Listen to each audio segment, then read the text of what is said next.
Like, you want to do your throwback or you want to do something Nike. Nike wants to get kind of wild and wacky. Sure. First 2 games. After that, Garnet.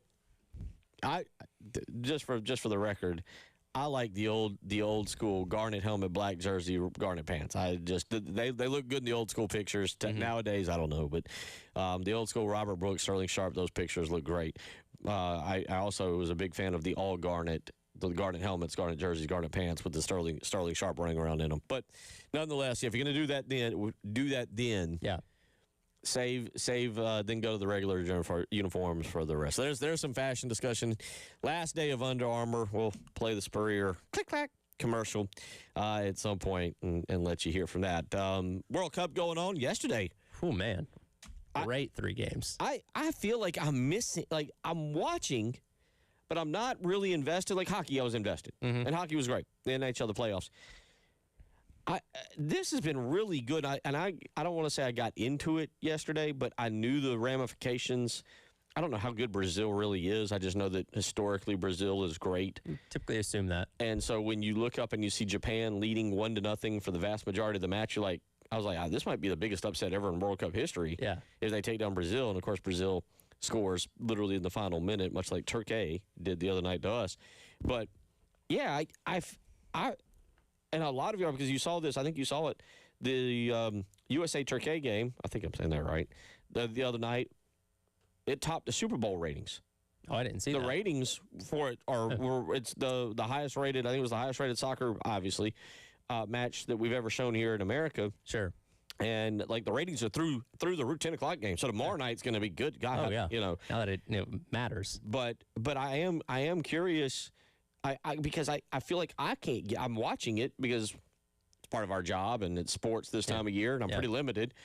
But yeah, I feel like I'm missing out. Have you ever had a sport like that where you feel like, man, I should be more invested in this? Yeah, maybe I'm kind of feeling a little bit the same way. And, I've never really had a soccer team that I really rooted for. Like when Atlanta United was good when they came about, I did watch some of their games because again they were really kind of came out of the gates, guns ablaze when they came into the MLS. They've obviously fallen off a little bit then, so I haven't watched them quite as much these past couple of years. But yeah, I found myself like last night the Morocco-Netherlands game went to almost midnight, and I'm sitting there as I'm brushing my teeth, getting ready to go to bed. I have the game on my phone, watching penalty kicks, and I was like, I don't think I would have envisioned myself doing this a couple of years ago. But and maybe it's because America is positioning itself to have a better tournament this year than they've had in a while. Maybe I'm more invested in it because of that. Because I don't know, I'm really enjoying it this time around. And maybe that's just me getting older and being able to just appreciate things more now or something along those lines. But it's been a lot of fun so far. Well, I think because it's in America.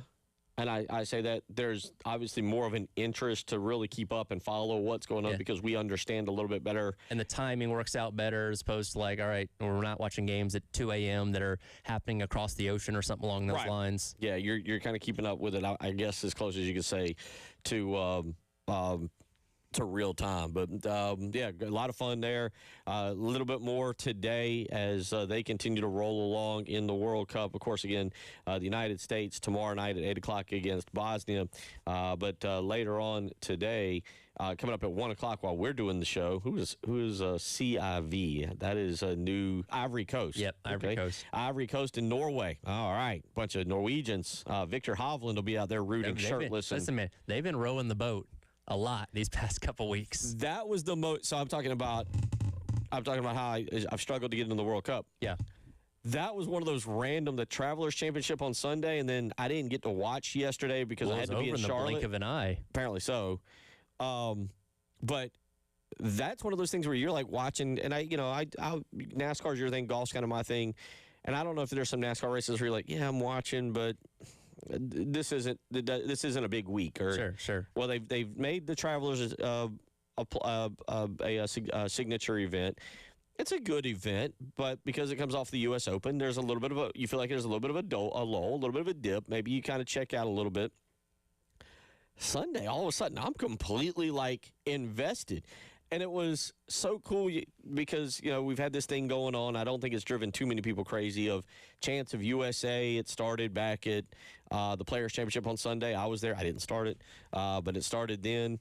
and then it's kind of carried over to a few other tournaments. In the U.S. Open last week, where it was not USA, but it was clearly Scotty Scheffler being rooted for against Wyndham Clark, where fans take one side. But to see the Norwegians push back.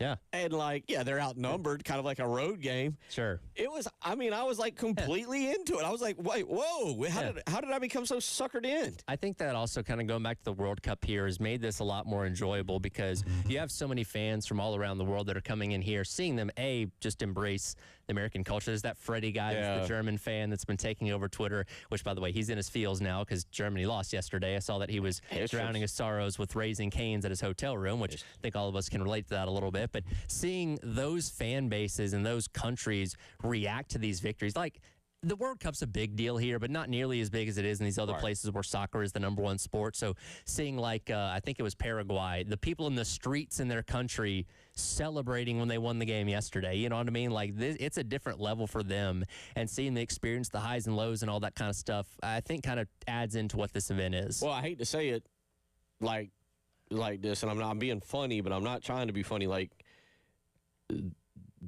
Paraguay can go home now. Their players can okay, we can go back to our country now. Oh yeah, because you're already heroes. Because it's Uruguay that they lost their third match, and the country canceled their charter flight and was like, y'all are on your own getting back. Figure it out. Yeah, that literally. Did you see the story? They were literally like, no, y'all, you get. And some countries are like that, man. When the North Korean team made the World Cup a couple years ago and got obliterated by I forget who, there was.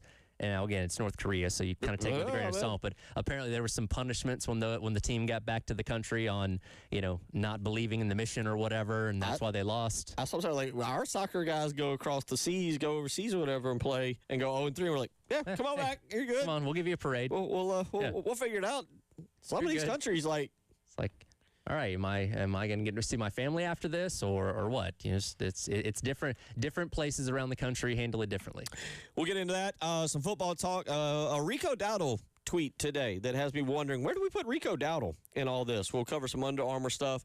Ohio State's doing something for fall football practices I want to get into, and some breaking NBA news. Literally, as we just came on air. We'll get to that when we come back. You're listening to the Halftime Show.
All right, what all do we have so far this year? We had South Carolina Baseball Coaching Search 2026. Yep.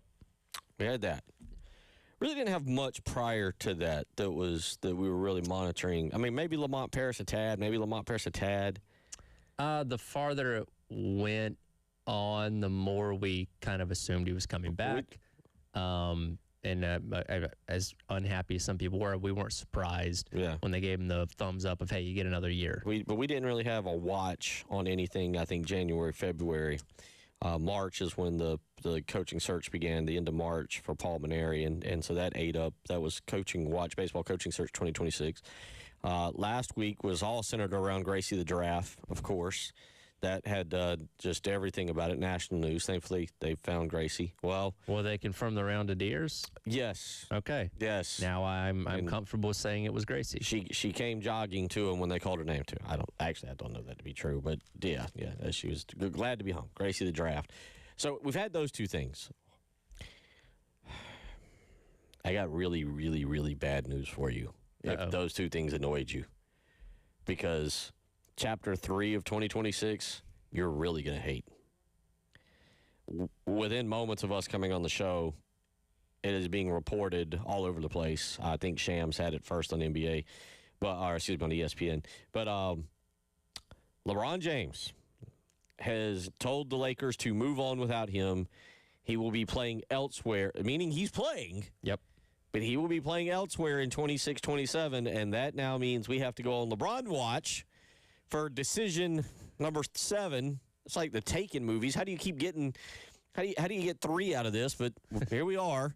But here we are. LeBron James. This is just coming out literally at noon, right as we started the show, and right as I was going to break, I saw it. But yes, LeBron James will play next year.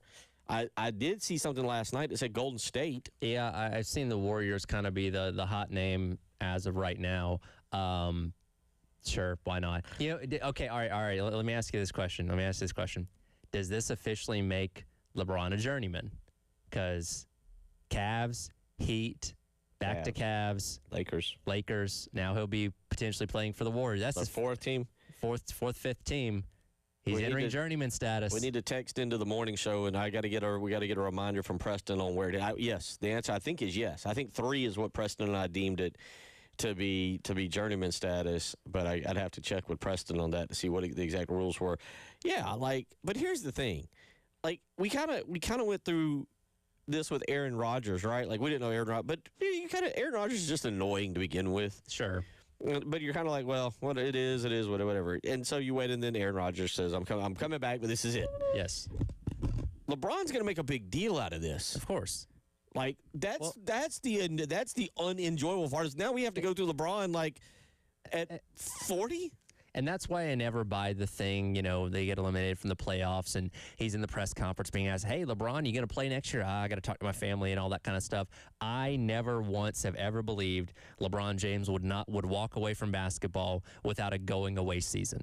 Yeah. And I don't know if that's going to be the case this year if he ends up going to the Warriors or not, but LeBron James, whenever his final year comes around, it's going to be a retirement tour. It's going to be an opportunity to play in all these other venues, be honored, get keys to the city, and all that kind of stuff. LeBron is going to milk the heck out of this in his final year, whether it's this year, next year, or whatever it may be. But no, every time that stuff comes up, hey, has LeBron played his last game? No, you're going to know when LeBron plays his last game. There is going to be a proper ceremony surrounding that game because LeBron's not going to go out quietly. No, but if you were worried about us having to give you more Gracie the Draft coverage or the next animal that we were searching for because sports was lacking, I got really bad news for you because this is... And I'll admit, I don't mind LeBron. As a matter of fact, I kind of admire LeBron in this day and age for the way because the stuff he does is annoying. Sure, he's a little narcissistic. But you don't see him, as far as we know, and look, in today's age with cell phones everywhere and cameras, and I'm not picking on anybody, I'm just saying, can you imagine the videos of Jordan at 3 a.m. in Atlantic City the night before a Knicks game or... Kobe had his own issue in Colorado. He's not causing off the court problems. Yes, he's annoying.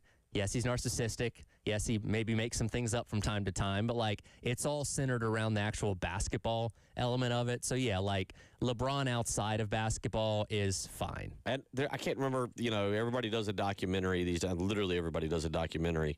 But there is something I saw on him that actually really made me appreciate him, and it talks about his efforts to be a great father Yes. to his kids because he didn't have a father growing up. And, like, if you've seen him, look, if I had the power, if I was in the NBA and I had the power to get my son into the NBA and play with me, we would all do it. I would. Yeah. And so, like, there's an actual, I have a legit appreciation of LeBron because I do feel like, and it's funny how kids change you. Like, I like look at it like if Austin had ever wanted to wear a LeBron jersey, I'm like, yeah, go do it. Whereas way back in the day, if it was J.R. Ryder, I'd be like, Yeah. well, who else do you like? Sure. Who else? Is there another guy? Yeah. And and so I really do appreciate LeBron. He's corny. And didn't he try to trademark Taco Tuesday? Yeah. Or Yeah. He's goofy. Yeah. Yeah. And it's like dad goofy too. It is. And look, I will never, ever enter into the debate of who's better, LeBron or Michael Jordan. I just like to say he's one of the best basketball players of all time. You can debate that further if you want to, but we all recognize he's certainly the best of this generation. Well, there's no human being that's been built like him. And he lived up to all the hype. He did. Somebody just put on Twitter I think it was a Sports Illustrated. I think it was Sporting News. Sporting News just put it out, and it was published. It says a month before he was drafted, and it says, "Is LeBron James overrated?" And it's got him in his whatever high school jersey he went to, and so that's the whatever it is from whatever year that was. He's lived up to all of it and more. He's an incredible basketball. I'm kind of with you. Him and Jordan and Kobe are different players. I've been when people want to have that, I've been very defiant. LeBron is not the best player ever to play the game. He's not even number 2. But he's a different freakish human being. But again, for our athletes, Phil Mickelson, that we look out there at now, and in this day and age, with again cell phone cameras and everything, and the opportunity to make a mistake, to snap at a reporter, I give LeBron all the credit in the world for that because he's corny and maybe he flops a lot. Like the things we harass him for, sure. are very, very mild. He's got a whole nother career after basketball and the media space, whether it's on television, doing movies or whatever. Like, he's not going away. But like I said, I have full confidence that when he's playing his final season, we're going to know about it beforehand, and there's going to be a whole, final year to celebrate LeBron, his last this, his last that. He'll get keys to the city, and all this kind of celebrities will be at every. It's going to cost you $8,000 to get nosebleed seats to any LeBron James final game. Go watch the Hornets. Yeah, when they come down to Charlotte, you're going to have to sell an arm and a leg just to get in the door. And he'll be look, and he does, and he tries. I think he tries. I don't think he's a load management guy, but he's going to be expected to play all 82 games. Oh yeah, because you do that. Yeah, you pay those tickets. You're expected to see him. Every single one of those games going to be on national television. But all right, so we got LeBron watch. We'll see if he makes a big deal of it, starts taking official visits and this, that, and the other, and go from there. 803-404-6100. All right, I'm going to read this, and if y'all are political people, I'm sorry, but this is funny because it's funny. Text weighs in and says, I'm pretty sure Kim Jong-un also told North Korea people they won the World Cup in 2018 and 2014. I think that's actually true. Is it? Because I think they did like an edited video of the game that they lost, or one of the games they watched a game live, but I think they also re-edited a video to make it believe that they won. I'll look that up in the break. Take everything that comes out of there with a grain of salt, but I think there might be some truth to that. Oh, wow, that actually is even funnier. Like, they don't get to watch the rest of the game, so how do they know? Yeah, they have no clue. Oh, okay. Well, I didn't. Like I said, I was watching. I had CNBC on this morning. Was watching the thing about Nike, but that's not on my radar. What's going on out there? I try to stay away from because fights happen. People get angry and yell. And I prefer that as I get older to not be happening. 803-404-6100. South Carolina baseball appears to be ripping it. We'll talk about that when we come back. It's the halftime show.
12:35 on a Tuesday, the final day of June. Before you know it, I mean, in about 32 days, somewhere in there, we don't know just yet. Shells. So football shells. I was gonna say shells and pads, but the first day is just first 2 days is helmets. Second days is shells, tops, and pads. And I'm gonna get into that a little while because Ohio State. I want to know. Ohio State is selling tickets to theirs. I think it's a brilliant idea, and I want to know if South Carolina fans would be involved as well. But first off, let's get into a little baseball here. Let me start by saying this. And Tyler, you do the Gamecock Central Iowa whatever. So Chris and Wes, and I'm not picking on them. I do know that that both of those guys are not baseball guys. Sure. You got John Whittle's the baseball guy. Jack Veltry's the baseball guy. Jamie, although I don't think Jamie does the scouting like Jack and John does. But by the way, Jamie on vacation. That's why he wasn't. I don't know if you told her about that yesterday. Yeah, he's two-week vacation, working very hard. Yeah, we'll guys talk to him mid-July probably. But anyway, with all that being said, it looks to me like when I see them get this kid from Auburn, that according to John Whittle, this kind of came out of nowhere on.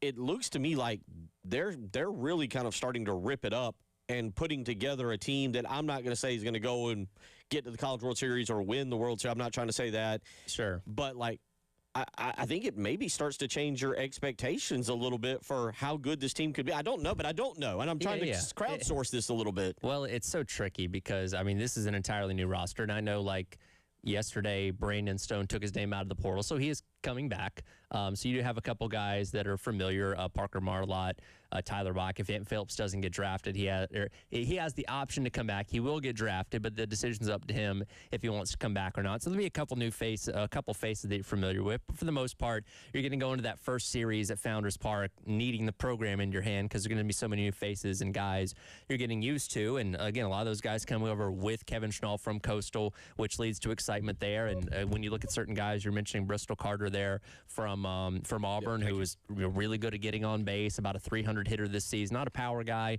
but somebody that can put the ball in play and get on base and all that kind of stuff. So you get yourself really excited about the potential of all these guys. And look, are all these guys going to end up being star players? Probably not.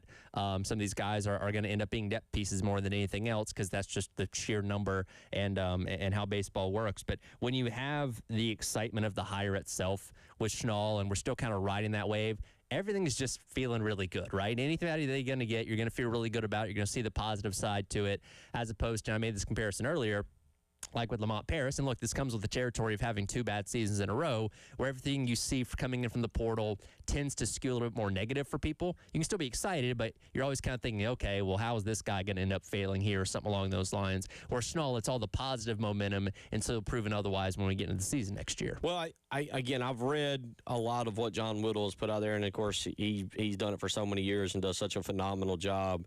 And he's been very clear that, number one, in the transfer portal this year across the board, there wasn't a lot of top-end talent, that a lot of schools did a great job of matching the NIL dollar. So, he's been very clear that in terms of top-end talent transferring around, there hasn't been that. But that doesn't mean there hasn't been really good players. Again, this is me reading and me kind of asking y'all, and then also, like, Luke Costello and Andrew Costello come across as huge pickups. Yep. Huge pickups.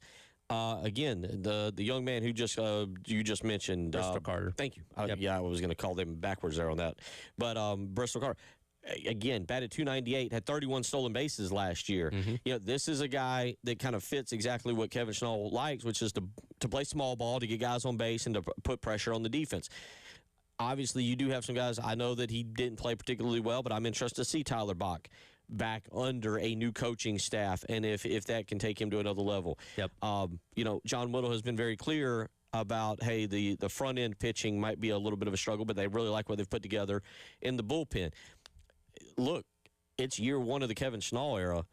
I think all of us are just saying, hey, get to a regional, just put us back where where the bare minimum should be, and we'll call that a great start. And it feels like now, as I'm watching this come together and I'm watching the insiders and the people that truly know what they're talking about discuss it, I'm going, okay, that seems wildly reasonable for next year. You see the vision coming together. Where again, a couple weeks ago when Schnall gets introduced and has a press conference, he's talking about the vision. He talks about what he wants to do, what his identity is going to be, and you're seeing that come across with the guys that he's getting in the portal. Again, a lot of these guys from very good programs like Wake Forest, like Georgia. Of course, the guys coming over with him from Coastal as well. And again, it all boils down to what happens on the field when the season begins next year. But you're going to have a lot of anticipation and a lot of high expectations going into next year because this has been a good offseason so far. Hopefully that translates into the fall and we're not dealing with injuries and stuff like that. But you're a Carolina fan base, and I get it. It's not a high bar to clear with what Maneri did the past 2 years or year and a half when he was in charge. But, there is legitimate reasonable belief that this is going to be a big step back in the right direction. How far that goes next year, we'll see. But it's one of those all right, I don't think it's going to be worse than what we had. Well, and it's even to the point of hiring Bill Salento, I believe is how Jamie said to say his name, from Wake Forest. I mean, even you bring in Matt Williams as the pitching coach. There's so many things that you look about. And again, I don't know. I could never figure out the Paul Maneri. Baseball, I feel like I have a pretty good grasp of recruiting in general because I did it. I did some football. Basketball was my main one, but I did some football for ESPN and for 24/7 Sports, and I feel like I can look at it, engage, and figure things out. Baseball, I can never figure out. Number one, because you don't know if you're going to lose guys to the draft and how that's going to work and so forth and so on. But also, there's just so many teams and so many players. It's hard for me to, you look at Perfect Game or Baseball America and go, okay, we're the number 5 recruiting class, we're number 4. Well, sure. Then you go, are you going to get those guys in or not? Yeah. I don't. But I'm really fascinated by this because it feels,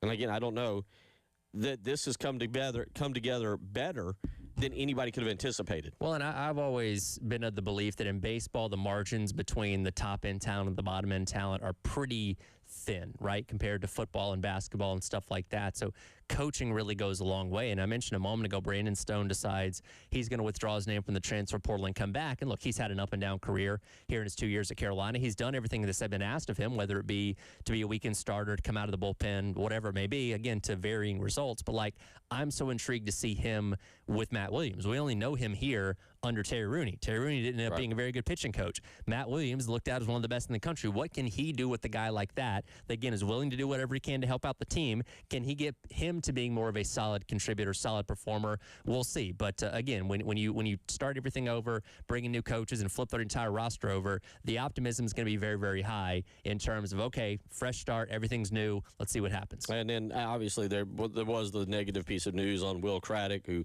elects to start his career over at Mississippi State, and you can't win them all. And look, I kind of to our point, I don't know. I know I saw people posting on message boards and on Twitter, well, he only did this in SEC play and he only did that. I mean, I'm just one of those believers that new coaching staffs, new eyes, new philosophies, new voices can get more out of it. It's kind of like everybody who got mad about the offensive line last year about Tree Babalade and Trevon Ball and guys like that. And they're like, well, thank goodness they're gone. They stunk. Didn't you see them? Like, well, who's to say a new voice, a new set of eyes, a new philosophy doesn't change who they are as a player, doesn't make them a better player. That's why, even though he's going to be out this year, getting Josiah Thompson back, I think was so big because clearly there's some potential there. Yeah. Maybe it got coached down. Maybe there's no reason it can't be coached up. 803-404-6100. We'll come back and wrap up our number one, Under Armour. Well, click, clack. We'll talk about it. You're listening to the Halftime Show.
Yeah, this head ball coach. He ran a what? Hey, I told you he could really go. Yeah, click-clack.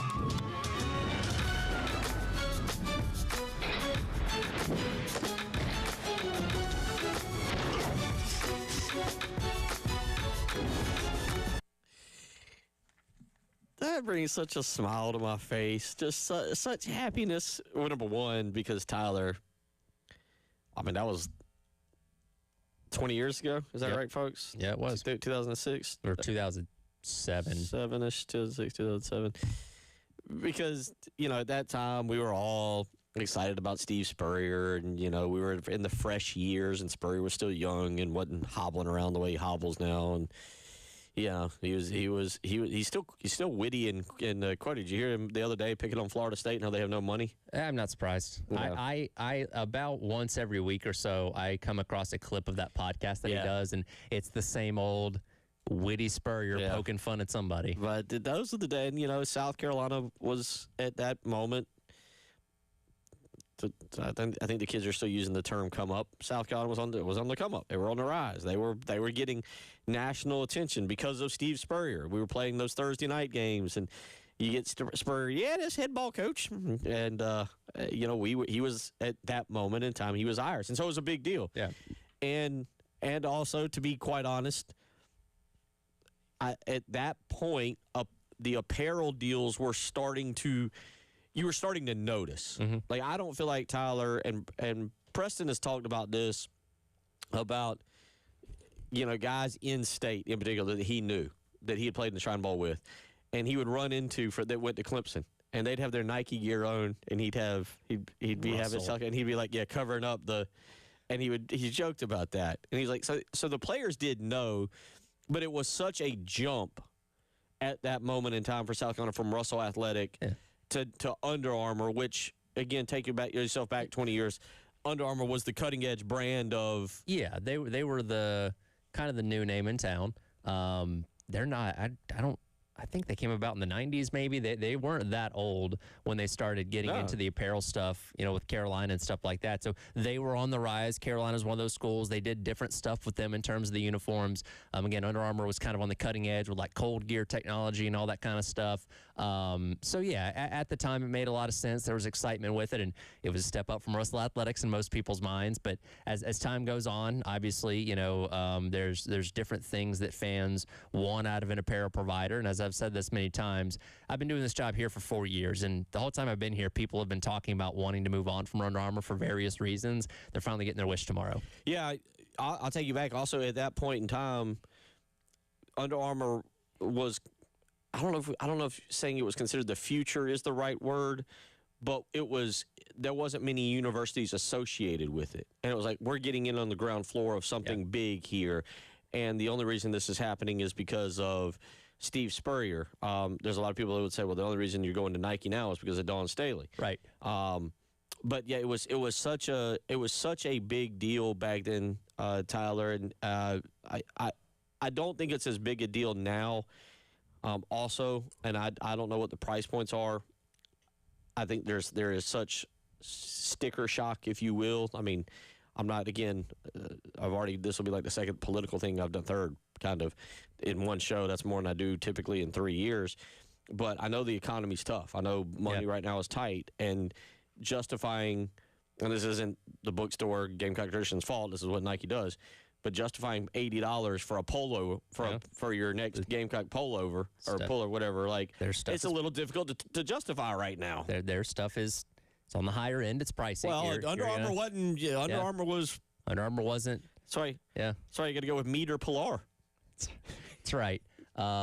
Which apparently, like, is all the Under Armour stuff, is that going to be liquidated later? Was I seeing that correctly? Because people are asking, like, hey, where's the fire sale and Under Armour stuff that apparently hasn't happened yet? I don't know. That would be a question for y'all tomorrow when y'all are out. I guess it would be a question tomorrow just to know. Yeah, it's exciting. I will say, and I'm watching the message boards and I'm watching Twitter. To me, what everybody's interested in is the color of garnet. That's what everybody wants to know. They get this wrong, and Nike will be hated tomorrow by noon if when you look at and you see the color of garnet that they produce. If it is too cardinal or crimson and not garnet, then we're getting off on the wrong foot. Yes, I've seen that as the most pressing matter. Like, I don't care what the accents on the jersey are, just get the garnet right. Yeah, because I don't expect any kind of outlandish jerseys or change it. I don't expect. Who knows? And again, we don't know tomorrow if there'll be some kind of official jersey reveal where Justin King has a video of a football player coming out of the lake, or who knows what, I don't know, out of a volcano, who knows. But the bottom line is I think that's what people care about. But in our economy right now, I don't know if people are like so thrilled to go and jump at an $80 shirt and $100 pullover that's what Nike try. I mean, they're very proud of their gear. I think they're going to move a lot of product tomorrow. Oh, I don't know. Listen, there's no doubt they will.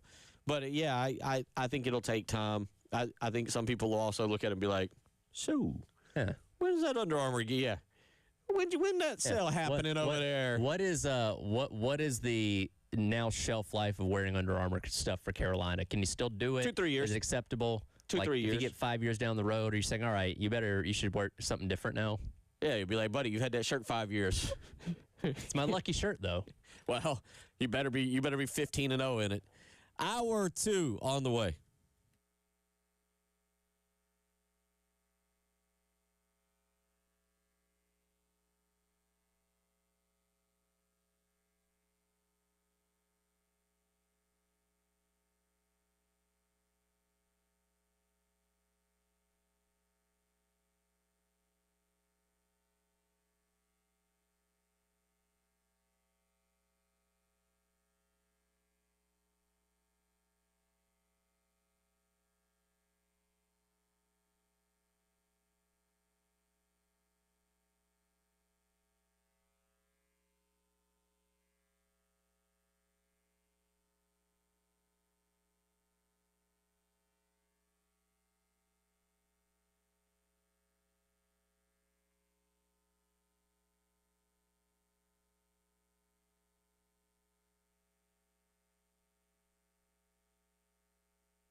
So do we still, by the way, must we still protect this house?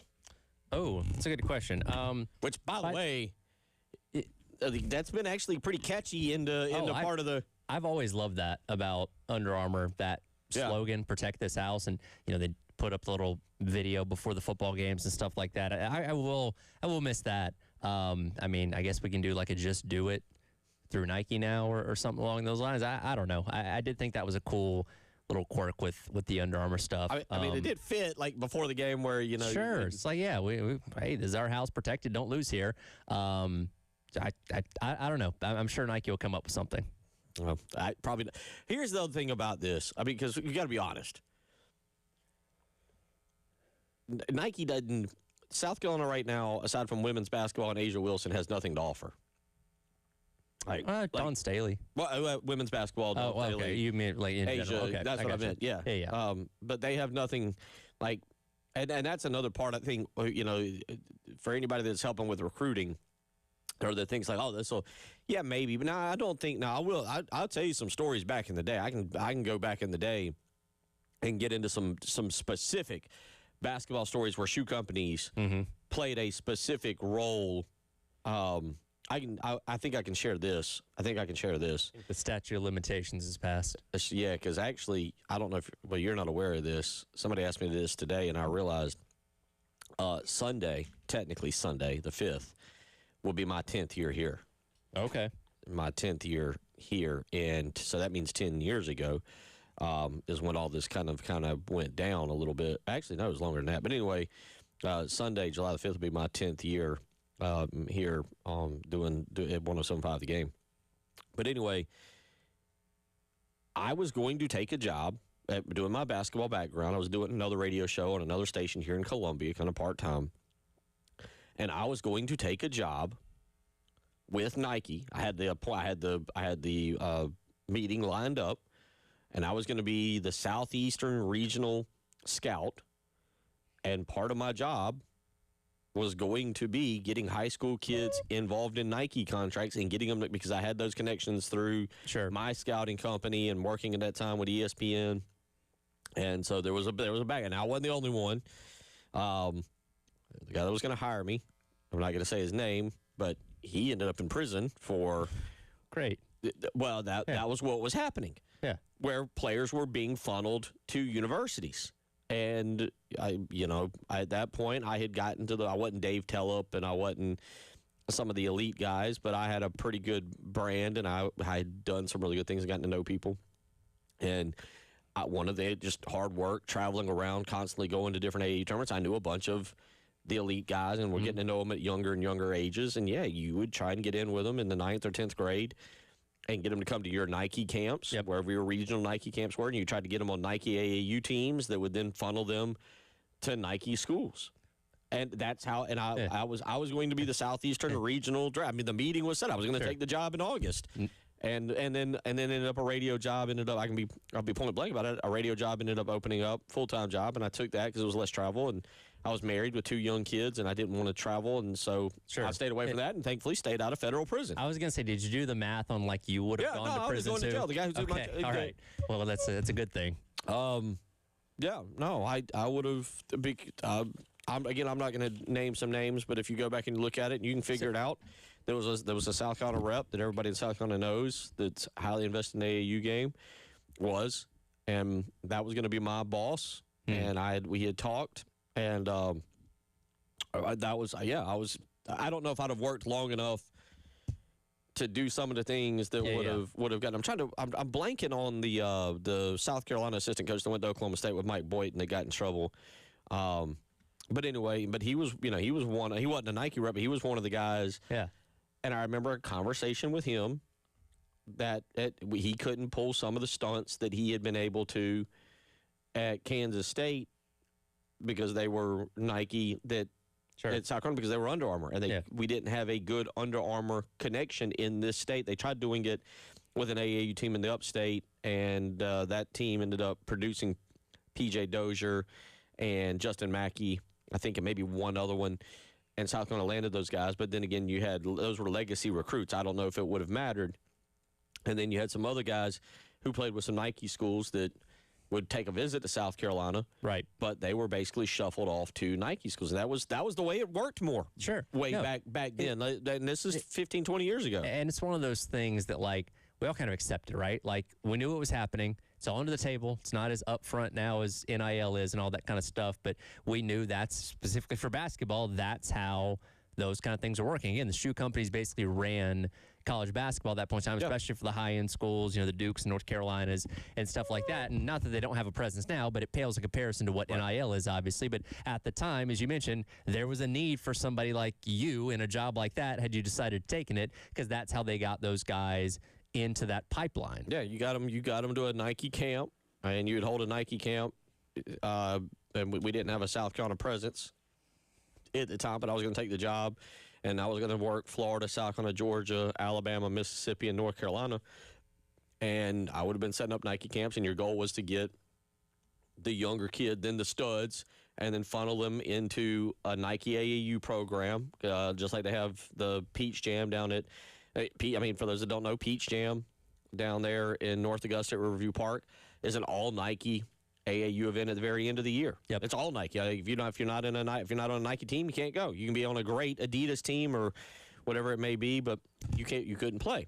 And so that was one of the allures of being on a Nike team, is where you get to play in Peach Jam, which was a huge deal, which drew all the coaches. So yeah, you funneled them to a Nike AAU team, which then that coach, who was paid by Nike, both in apparel and some money, would then funnel his players specifically to Nike school. So back then, in basketball, it mattered. You're right. Nowadays, the shoe companies, you don't see it quite.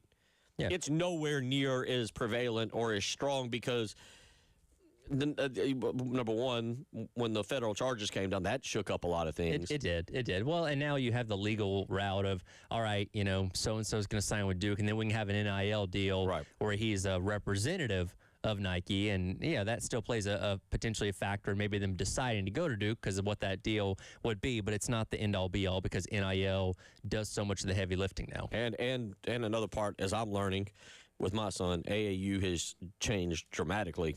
There's still parts of it that are the same. There's now parts though that are different. But that's what I remember. But it'll be kind of interesting to see the uniforms. Look, I'm not gonna lie. I love fashion. I love, I think I'll also go back. I was going to tell you that there was another reason. When I first came to USC in 2000, and I didn't understand it, but I do now, at one of the bookstores, I had a garnet, actually one of my favorite polos I've ever had. They had a garnet Nike polo that I bought. It was the first polo, Gamecock thing I ever bought. I was a freshman in college and bought it for the folks that really remember a long time ago.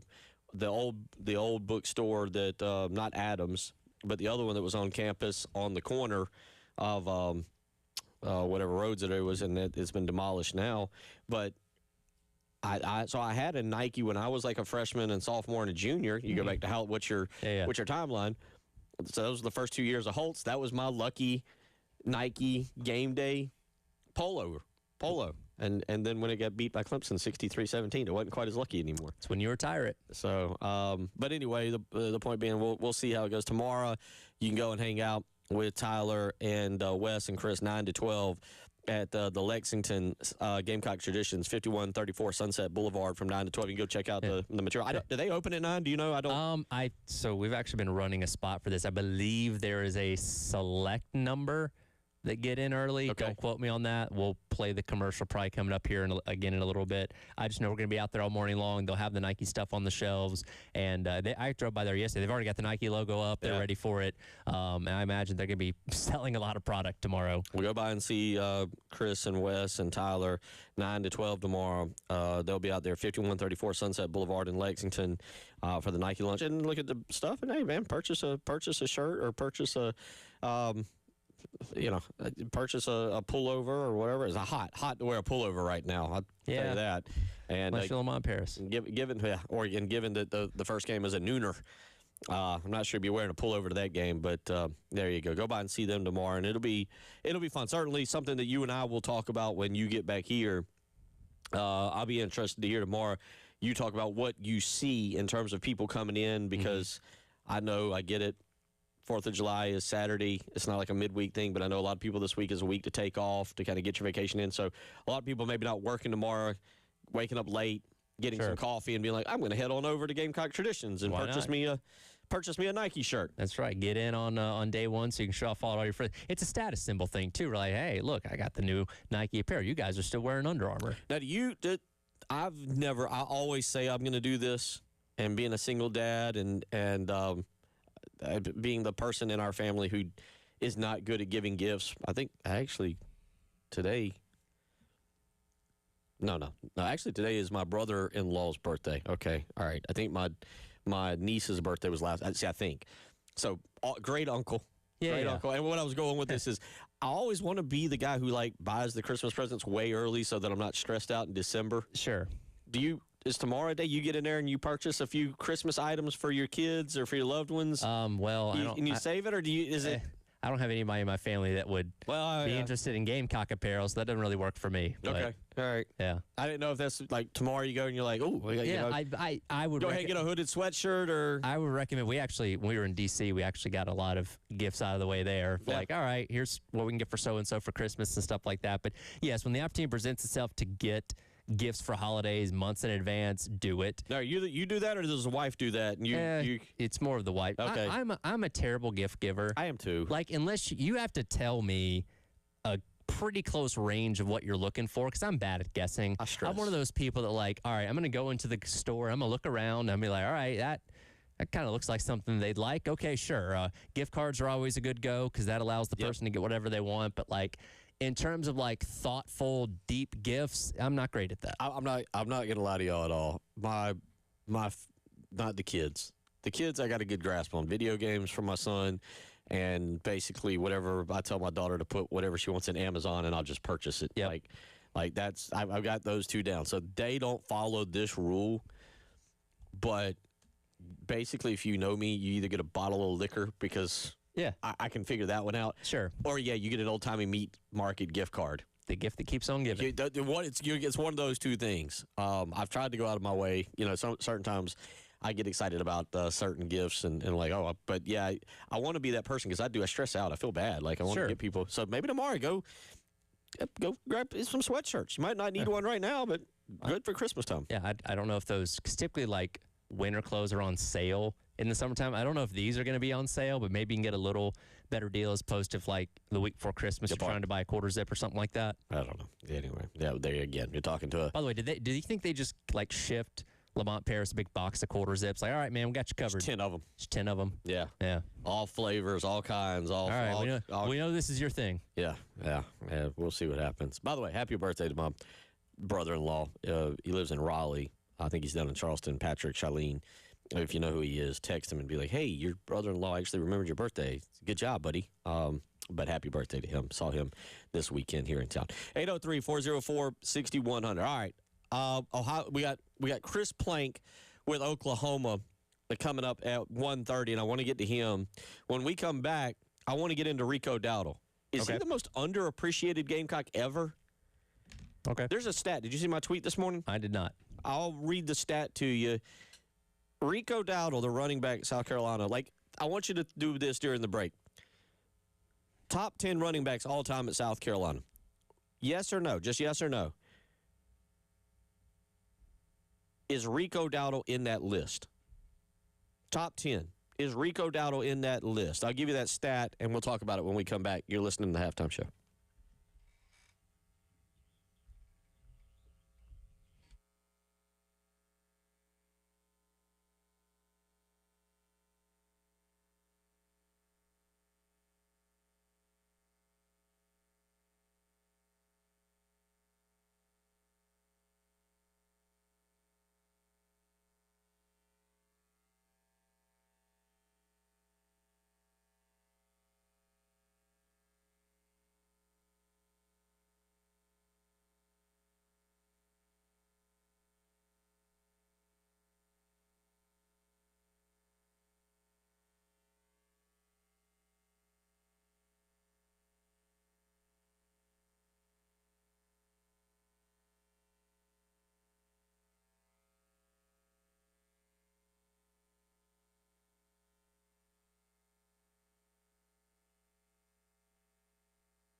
1:19 on your Tuesday, a Talking Tuesday. I believe we'll have J.C. Sherbert coming up at 2:15. He's not responded to my text, and I know Jamie Bradford's on vacation, so who knows with J.C., but I did see him tweeting. But coming up next at 1:30, Chris Plank of the Plank Show out in Oklahoma will join us, and we'll talk with him about what Oklahoma football looks like. Have you seen these pictures of John Mateer going around? Oh, yeah. See the pictures, the videos. As somebody that was in Athens when, do you remember Elijah Holyfield, the running back, Evander Holyfield's son that played for Georgia a couple years ago? There was a picture of him that went around during off-season camp that was very heavily edited of him just being like ripped to shreds. Okay. And like it made like the rounds on Twitter like, oh my God, this guy looks like a monster, and it didn't end up being true. So I'm always weary of these like muscular photos of guys in shorts and t-shirts. Like, oh, is that real or not? I think it's real for John Mateer. I watched some of the videos of him at the Manning Passing Academy. He's obviously working back from that thumb injury a season ago. But yeah, a lot of hype surrounding his physique as he goes into his second year at Oklahoma. Yeah. We'll talk a little bit about that. Also, a good picture of him either celebrating the national championship baseball for the Oklahoma National Championship baseball with the trophy, or celebrating a trophy at Rocco's Jello Shot contest out in Omaha. We'll try to get to the bottom of which one he was celebrating, but that's coming up in the next segment. I put out a tweet. Well, I didn't put this. This is per Alex Kozora. He's with Steelers. I don't know. He does something for the Steelers. But regardless, for those that don't know, Rico Dowdle is now with the Steelers. Let me read this to you. I just want you to think about this for a second, then I want to come back. I'm asking you, is Rico Dowdle a top 10 all-time running back at the University of South Carolina? This is per Alex Kozara. In his first year with the Steelers, Rico Dowdle has a chance to make NFL history. Not Steelers history, NFL history.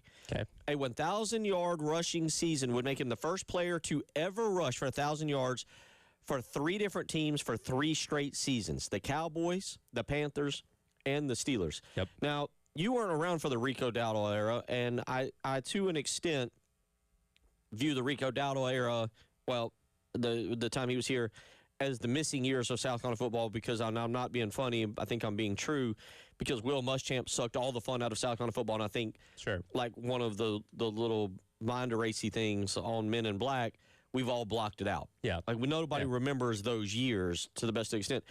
But Rico Dowdle, conceivably, is having a top 3 or 4 NFL career at running back. Yep. From South, like if you were to say George Rogers, Deuce Staley, who else could I be forgetting? I don't know if there's. I'm sure that maybe there's got to be somebody else I'm forgetting. No, actually, I think that's about it. But we didn't get to see the full career of Lattimore because of the injuries. Well, I think most people would consider him up there too. Well, I'm talking about NFL career. Oh, that's what I'm saying. Okay, it's like Dowdle has gone on to the NFL, and is having this actually pretty monstrous career if you really look at it. Well, and that's the weird thing, because like when he was here, he was fine. I don't think anybody looked at him as one of the best running backs in the SEC necessarily. He had some solid seasons and some good production, some 100-plus yard games, and he gets in the league and really just kind of like he bounced around for a couple years, right? Well, no, he just stuck with Dallas, remember? He got stuck in Dallas.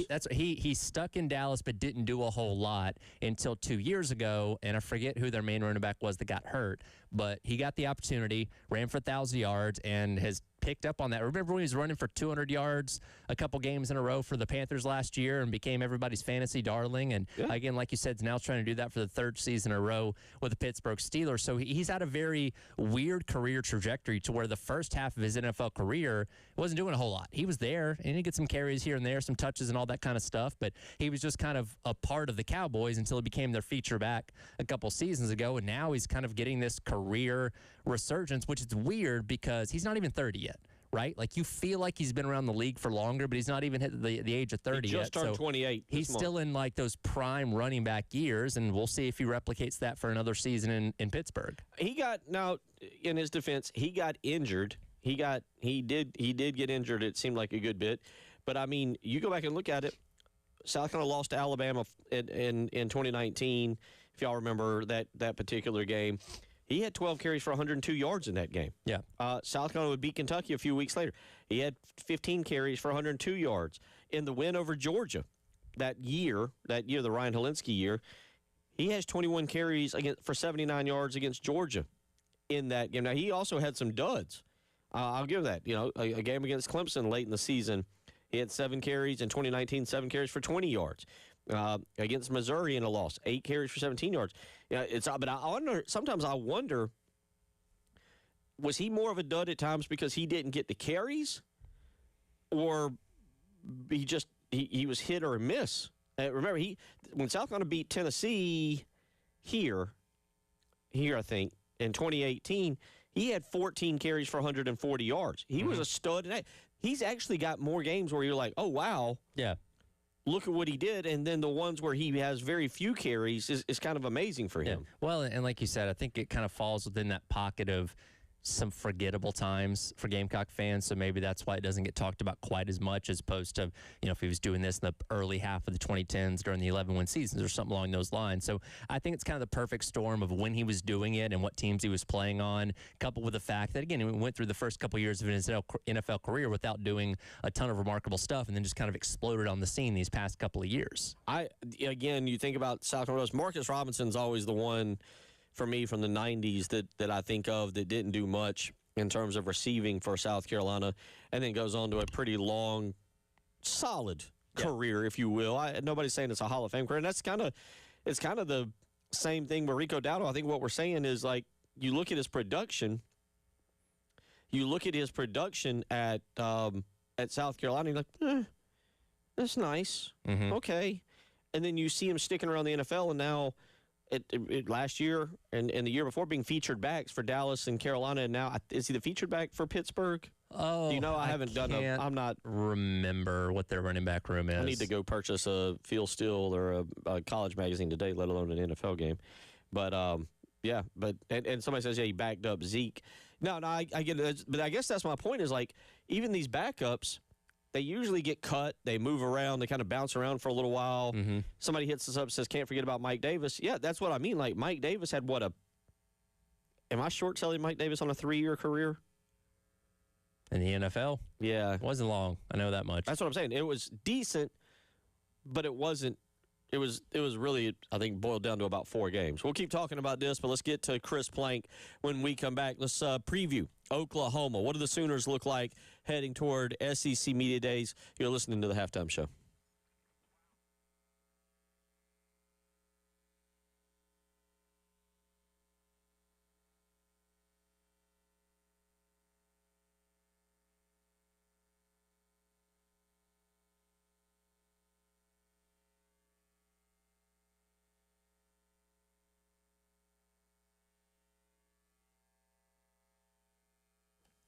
Bill Gunner for Mid-State Roofing. You know the company that takes care of you and your roof. If I ever have some roofing issues again, and I don't plan to because Mid-State Roofing's already taken care of me, but if I did, I would contact them.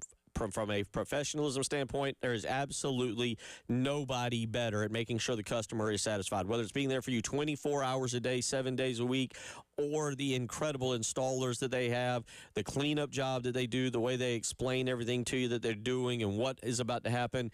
The professionalism at Mid-State Roofing is absolutely second to none. And let's be honest, when we go to have something like our roof done that we don't expect to have fixed for 15 or 20 years, you want the number one company to be doing it. And that's what Mid-State Roofing is, where they've been the leader in the roofing and waterproofing industry for over 30 years. Give them a phone call today and line up a maintenance contract, 803-356-1919. Again, it's 803-356-1919.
What I can only assume is a still recovering Chris Plank joining us now. You can check him out on Twitter. I think we're still calling it Twitter.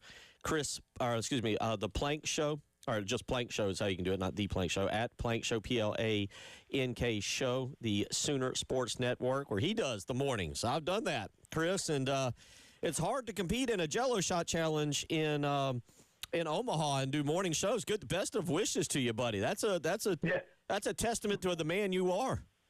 Well, there's a lot of people, too, that had spent so much time away from work because of the Sooners' incredible run that the Monday night championship game became hey, this celebration is awesome. We got to be at work tomorrow morning. So it was fun to watch everyone plan. But, I mean, as improbable and as magical of a run as I think we've had a long time for the Sooners.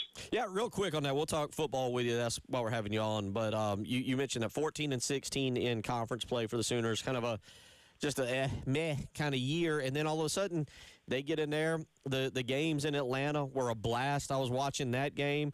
Then you get to the Supers. There. That was a lot of fun to keep up with. Next thing you know, you're in Omaha. I look up there in the championship game. You're right. I mean, was there at any point where you were like, yeah, this team, they've got a chance to make Omaha. Yeah, they've got a chance to win a championship. Or was this just a throwaway year? No, it was it's truly going to go down as one of the most improbable championships maybe ever.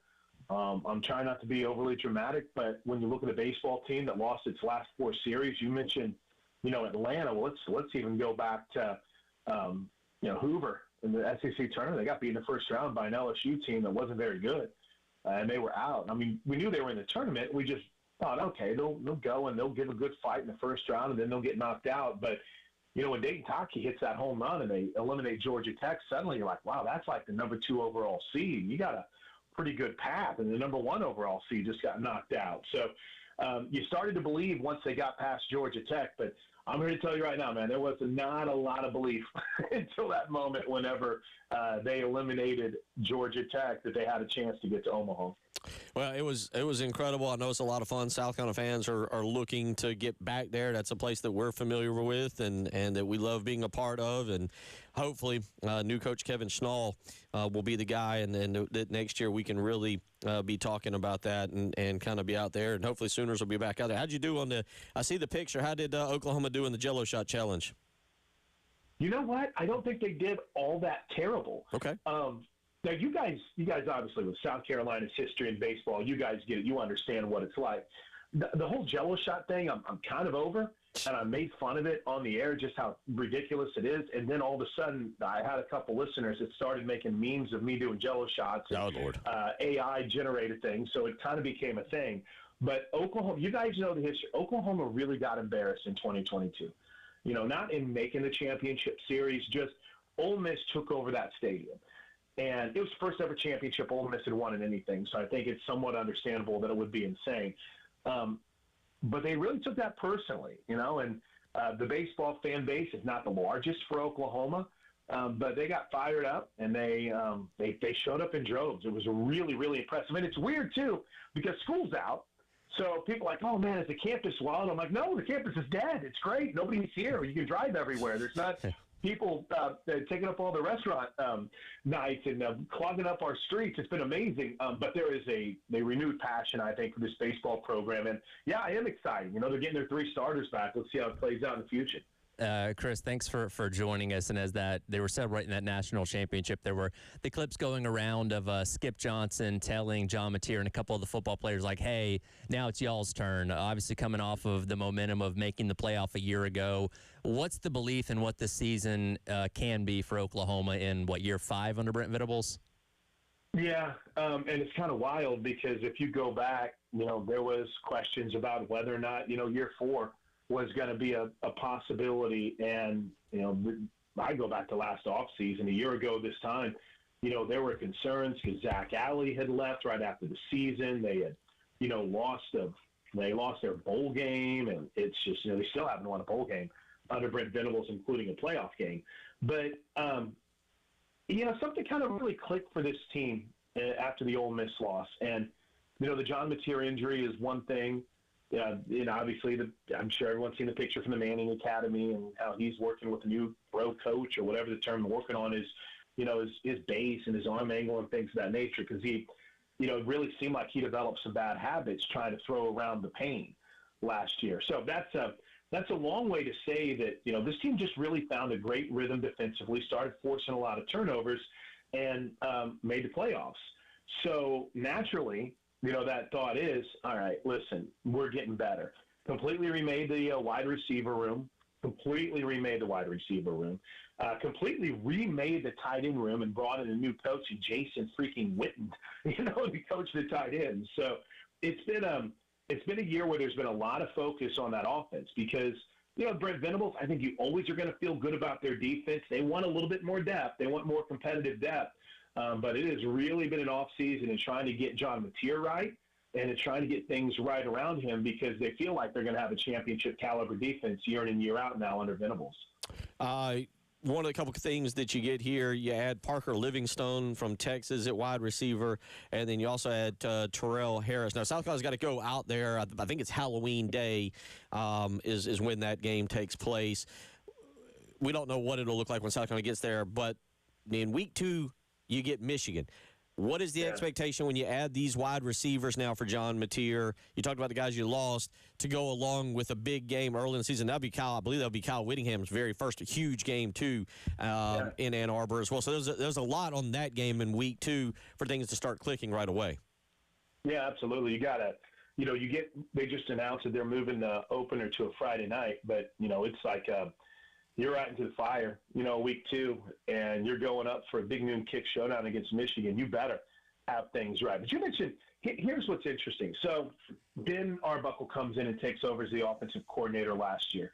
And through the first, 4 games, everyone's a hero, right? And then Mateer gets hurt. You have the, kind of the gimme against Kent State where you played Michael Hawkins, and then Mateer tried to rush back, turn it over 4 times against Texas, and you never could get over the hump. And, it kind of left a bad taste in everyone's mouth then the rest of the way with the offense being unable to get the running game going and some of the struggles they had on the offensive line. Fast forward 365 days, if you will, not quite that much, but, now Ben Arbuckle's established, right? He's called plays in the SEC. And, in working with Jim Nagy, the GM, what they want and what they need is they needed more tight ends. They needed more difference-making receivers. Guys, I don't know what they put in the water, but Oklahoma has had a terrible problem at the injury position over the last 2 years. It was the Achilles heel 2 years ago, and then, you had in Javonte Gibson that was the star of the spring in the early camp last year, and then he breaks his leg and misses a majority of the season. So, you mentioned Terrell Harris, Parker Livingston, who comes up from Texas. I think the bigger focus, though, in that Ben Arbuckle offense is having the tight ends. They needed big run-blocking tight ends, and in the tight ends that they currently went and got in the portal, I think you brought in some guys that can be difference makers and some guys that can, really go out and help Ben Arbuckle's offense be what he wants it to be. So, to me, it's really all about, and in that, I mentioned the tight end position, Rocky Beers, Jack Van Dorselaar, the kid that came over from Tennessee, Hayden Hansen, the tight end out of Florida. That sounds good because we're talking about the passing game. We're talking about the wide receivers. But Oklahoma's got to get its running game going. I mean, that's going to be the key. And I know I'm one of those guys, whenever I talk about the running game, I get caught up in the backs, right? You got Xavier Robinson. You got Torrey Blaylock back. They went out and they signed 2 impressive freshmen in Stephen Walker and Jonathan Hatton Jr., and they got Lloyd Event out of the transfer portal. But none of that matters if your offensive line stinks. And you guys, in covering South Carolina, you know that better than anyone. You had the established offensive line 2 years ago, and they took their lumps to get those guys ready, and it just wasn't there when they had to replace the interior of it last year. Oklahoma brings everyone back on their offensive line. Sans really kind of one rotational starter and a guard. But that guard, you had incredible depth there at the guard position. The right tackle was injured, and Derek Simmons, so you've had a bunch of freshmen that have played there already. So, that's a long-winded answer to say if they get their running game right, it's going to be a product of that offensive line being experienced and being as strong as it needs to be. And, I feel like every point I bring up, I'm like, oh, this is a big point for this offseason. But it just shows you how much focus there really truly is on trying to get that offense right here in 2026. About 2 more minutes to go here, as Bill mentioned, Carolina making that trip out there on Halloween. Of course, last time they went out there 2 years ago was the game where Carolina jumped on them. 3 touchdowns about the first 5 minutes. That was after they'd already snot out of us. I gotta ask, is that like the lowest point of the Venables era so far? I gotta imagine it's up there, right? That's a really, really good question. If you go back and look at Brent's first year, there were a couple of games back in Big 12 play where it's just, oh my God, what's happened here? What have we done? But I've been very, I don't know if the word would be forgiving of that, because I do think that they were challenged with talent. They didn't have the defensive talent that they needed. I mean, there was a 49-0 loss to Texas that was preceded by a 55-24 loss to TCU. So that was right out of the gate. Brent's first OU Texas game, they get shut out 49-0. In what this team is expected to be now, like if you look, okay, you got that year to establish things. If you kind of consider that a wash and coming off a 10-win season, oh yeah, because you add a lot of elements into it, right? Shane Beamer was a guy who had coached here, and I don't know what the candidacy looked like for the OU head coach's job for him or not, but he really made everyone look foolish if Oklahoma had looked past, going after him. But yeah, I think that 35-9 loss, whenever it was 28-0, and that came off Texas smoking them. That was, I think you're right. If you look back at this era, man, that was one of those moments where a lot of people are still in shock. So getting South Carolina to come back here, and even though they won last year, that was in Columbia, that was an early game. I don't think 11 a.m. games count. So it's going to be very interesting to see kind of what the vibes are like heading into that one on Halloween. Just real quick, about 20 seconds. Jaden Gibson, South Carolina gets him from Oklahoma. Tall wide receiver, has had some issues. Should South Carolina expect anything from him this year? He can get on the field. If he can get on the field, he's good. Okay. But just got to get him on the field. And I think that's the best way to put it. Injuries, some off-the-field things that prohibited him. But if you can get him on the field, he has as much potential to be a dynamic playmaker as anyone. Chris, we appreciate it, buddy. Get some time off. Football season's around the corner, and we look forward to hopefully seeing you in Tampa in a few weeks, and we'll catch up with you then. Yeah, thanks, brother. Appreciate you guys having me on. Talk Take to you care. soon. Chris Plank, follow him on Twitter, Plank Show. Does a great job covering Oklahoma. We'll be back and wrap up the hours, the halftime show.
Wrapping up hour number 2 here.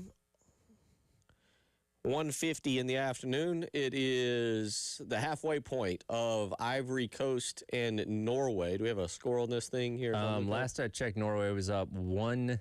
1-0. And I believe that's still the case. I think we're at the hydration break right now. All right. Nope, halftime. Yes. Sorry, halftime. Yeah. Norway leading 1-0. Yeah, we were doing a radio show, not paying attention to the score up there. We'll see if Erling Haaland had the goal. He had they put up the stat. It's crazy what he does in 52 international appearances. He had 59 goals. Just ridiculous how good he is. Yeah. And a legitimate Viking, I believe. I mean, he looks like a Viking. Like everything about him stands out and He's the perfect face for Norwegian soccer. If you were to mold a Norwegian soccer player, it would look like him. I would agree with you. Yeah. 803-404-6100. Maybe J.C. Sherbert in the next hour. Maybe not. We'll see. I'll put a tweet out, and we'll see if that generates a response from him.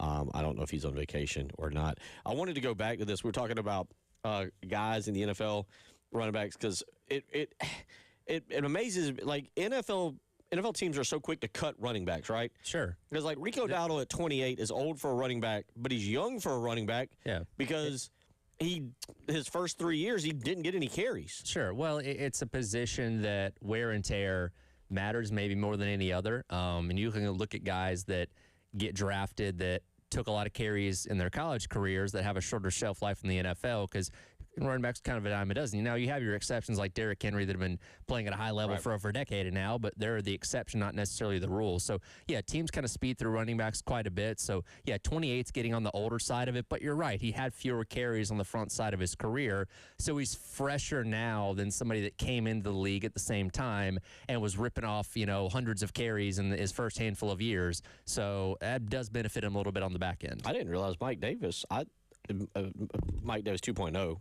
just to be clear, the Mike Davis that followed Marcus Lattimore, didn't play a lot, only played in 87 career games. The big year was with Atlanta in 2021. This was the year I remembered when he had 7. I didn't remember it was 2021 when he had 17 games played for 130. He had 138 carries and 503 yards in that particular season and just 3 touchdowns.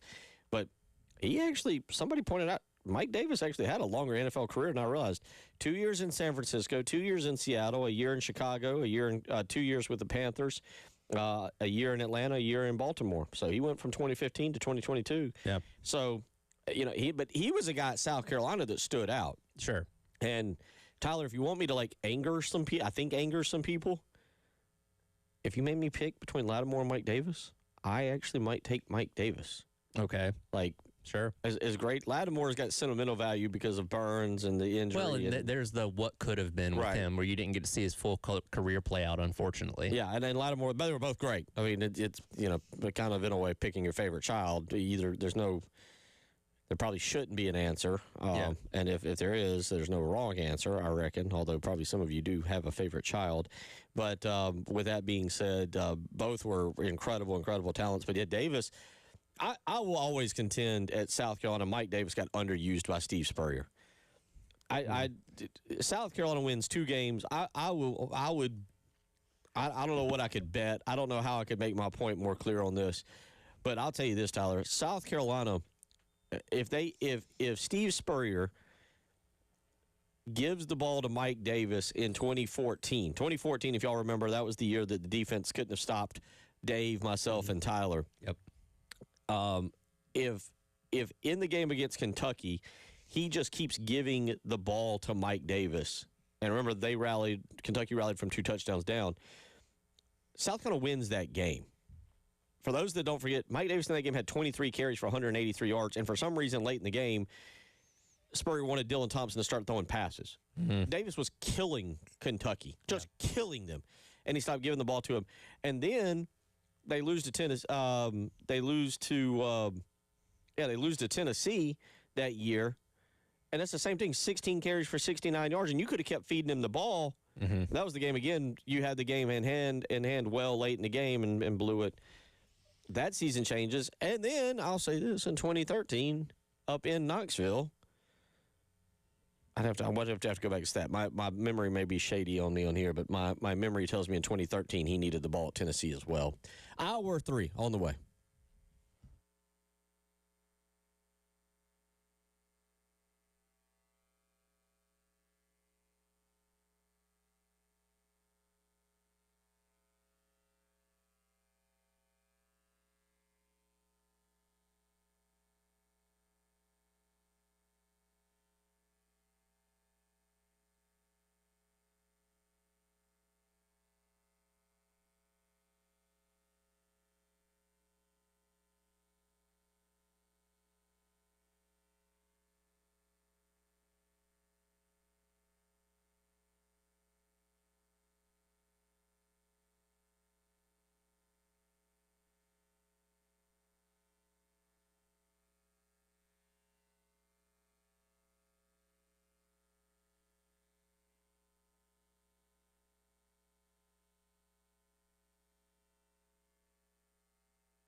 803-404-6100. We're going to replay the Spurrier Under Armour commercial. We'll do that. Last day is South Carolina is an Under Armour program. Go ahead there, Dave. Let's re-listen to a little past glory. Hello.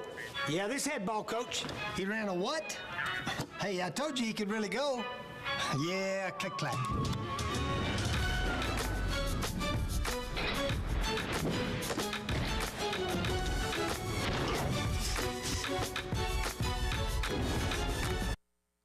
Yeah, click clack.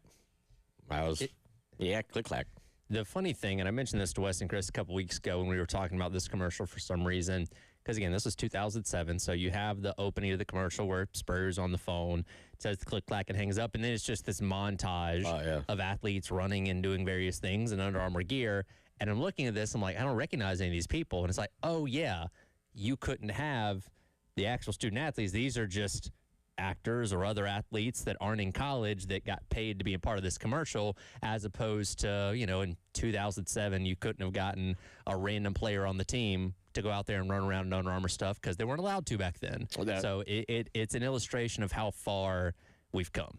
Yeah, it's a different day and age for sure in terms of what you can do.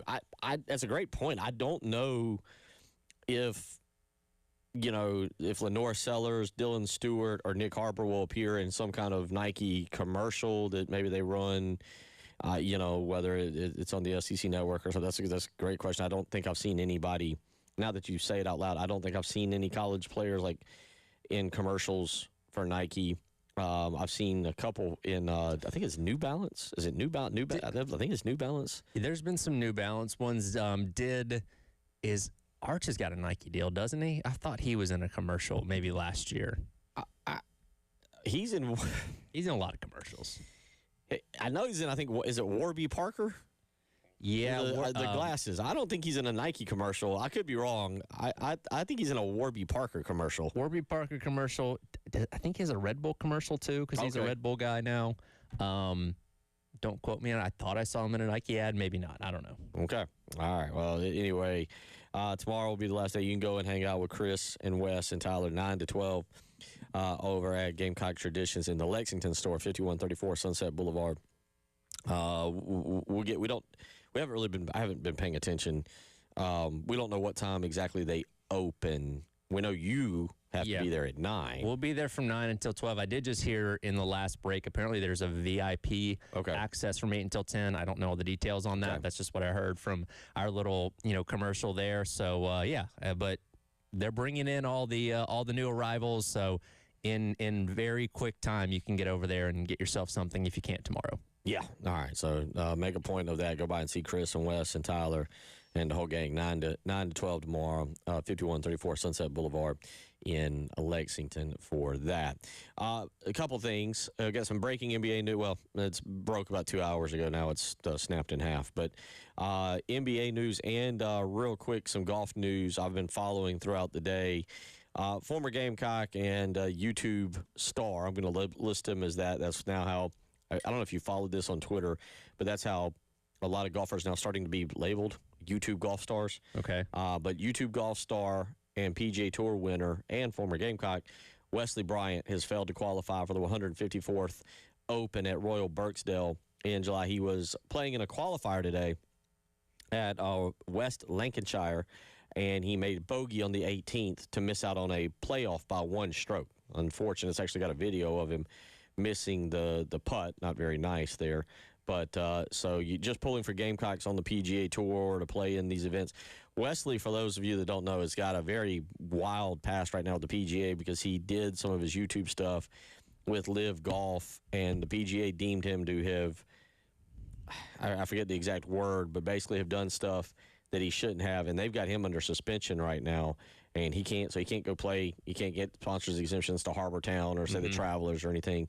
So he's kind of, and he's not on the Live Tour, so he's kind of wandering in no man's land. So I was pulling for him. I'd been following this all morning, but unfortunately, Wesley Bryant not qualifying for the 154th Open at Royal Birksdale, missing a putt on 18. It was actually I don't want to say a close putt. None of them are close. None of them. If you've ever played golf, no putts are close. but he made a bogey on 18 that cost him a chance for a playoff. So we had that. Other news of the day, the big news, unfortunately, Wesley, that is big news, but the biggest news of the day is we're going to have to endure LeBron James for a few weeks as he tries to figure out. Do you think he knows where he wants to go? He has informed the Los Angeles Lakers he will not play with them next year, basically. And by the way, real quick, I tell you, Tyler, let me do this. I think this is a win for the Lakers. The Lakers weren't going to win an NBA championship with LeBron. It wasn't going to work. The money wasn't going to work. You couldn't cut the people around him. They can move on now with Luka. Yeah. They can add some superstars around Luka. They can rebuild that franchise and be competitive with the Spurs and with the Thunder. LeBron is a hindrance to them and will be a hindrance, in my opinion, depending on how he views himself, to any organization that gets him, if it's Golden State or somebody like that. So I think this is great for I'm not a Lakers fan, but I think this is great for the Lakers. But LeBron has said he will play elsewhere next year, and now we have to endure him potentially doing some kind of decision 3.0. Now, I'm trying to remember, because we all know what he did when he went to the Heat and did the decision and all that kind of stuff. Did he do like a TV special for going back to Cleveland and going to L.A.? Because I don't recall either one of those. Maybe he did and I missed it. I remember the decision for Miami, but I don't remember the pomp and circumstance of going back to Cleveland or going to L.A.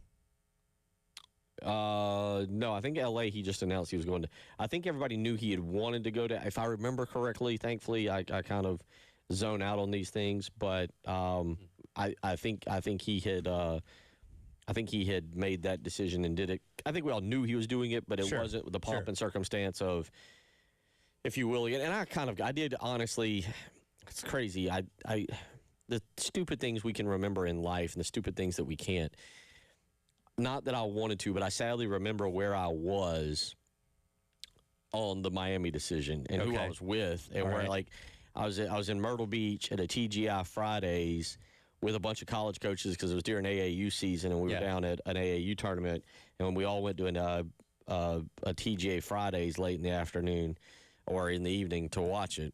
Stupid place to get, a great place, but stupid place to go and watch that because there was no volume. Sure, but with that being said, I remember that, but I don't remember the Laker decision quite as much, thankfully, because it's annoying, and I try to block it out. But we're going to have it. If you watch SportsCenter or ESPN, it's about to be shoved down your throat 24 hours a day, 7 days a week. No doubt. I don't know. Do you drag this out? How long do you drag it out? Because, again, it seems like the Warriors are kind of the hot name right now for him to land. I mean, how long are we talking about this process dragging out? And there'll be some kind of formal press conference to announce. I imagine, is Shams just going to, spoil it for all of us ahead of time? Where it's we don't even get the, LeBron breaks it himself type of thing? I think LeBron's going to want to break this by himself. Here's the question, if you really want to dig deep on it.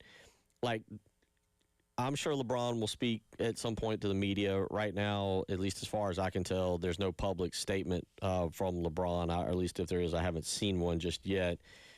It's just that LeBron has informed the Lakers that the franchise can move forward on without him. He's going to play anywhere. That's now what they at least have a quote now from Rich Paul, now who's put it out, and it's not just being reported. But is this going to be his farewell tour year? Because if so, yes, this is where I see him stretching this out a little bit and getting the most out of it. And, not that he needs to sell T-shirts. He'll be 42 on December 30th. So you got to think. You got to think wherever he goes, it's 2 years max. So that brings up the question, let's say he goes to the Warriors. Does he say, hey, I'm going to the Warriors and this is it? Where then that creates more of a circus of the farewell tour. And I don't know what franchise wants to deal with that circus that will come with being a farewell tour for LeBron. Well, I don't know if that's necessarily something you announce along with the team that you're going to. So let's say this goes on for 2 weeks. 2 weeks from now, LeBron says, hey, guess what? I'm going to go play for the Warriors this upcoming year. I don't know if right then they say, by the way, it's my final year. You still got several months of the offseason, and, you can drum up some more, more conversation in early October by saying, hey, you know what? I'm excited to be here, but this will be my final year. And then you have all the pomp and circumstance of the farewell tour and stuff like that. So I don't think you have to announce it together. It wouldn't shock me if this is going to be the final year because, again, Father Time catches up to everyone. He's still playing at a really high level. But I don't think LeBron wants to be one of those guys that stays too long to where, you know, in his final year, he's out there struggling, which, again, when you get up into your 40s, that drop-off comes at some point. When that is for LeBron, we don't know. But I imagine he wants to go out still playing at his best or close to his best.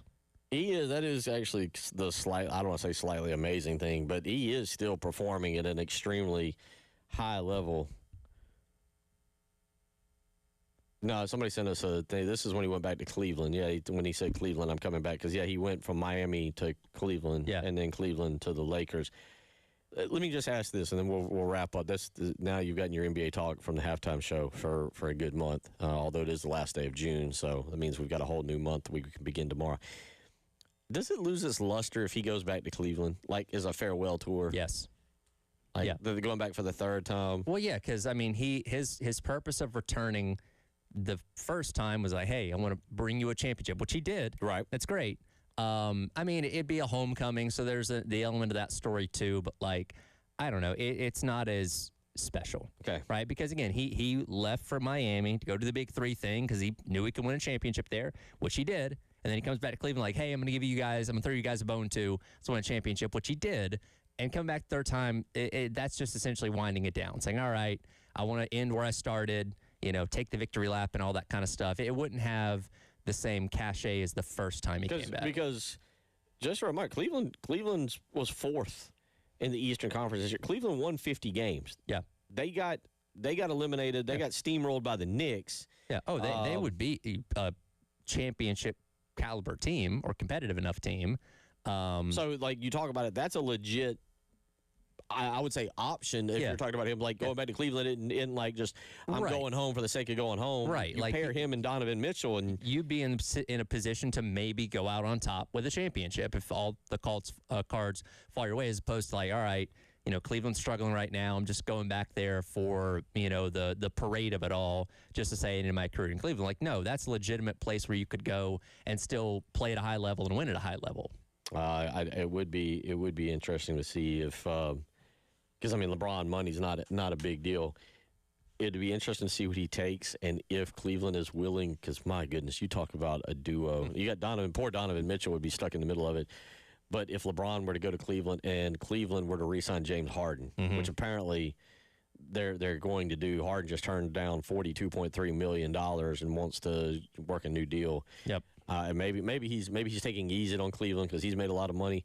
But can you imagine a Harden, LeBron James, like, flopping duo in Cleveland? The memes of that would be some fun press conferences. Oh my goodness. Anyway, so that's your news of the day. Coming back, we'll see. I don't know. Maybe we got J.C. Sherbert.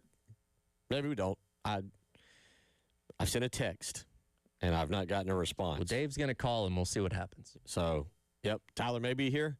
Tyler may be taking the rest of the afternoon off. We'll find out.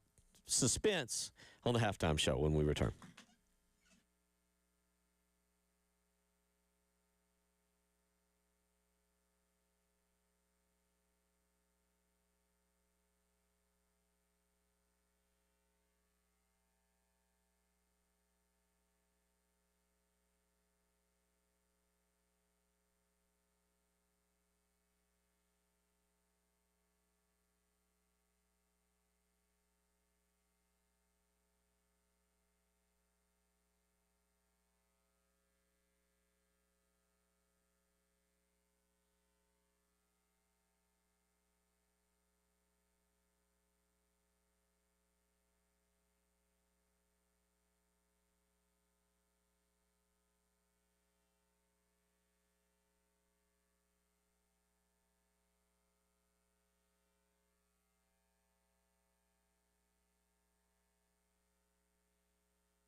It is a Talking Tuesday, and he is on the line with us. I wasn't sure that you didn't respond to my text message today, and I know. I thought I did.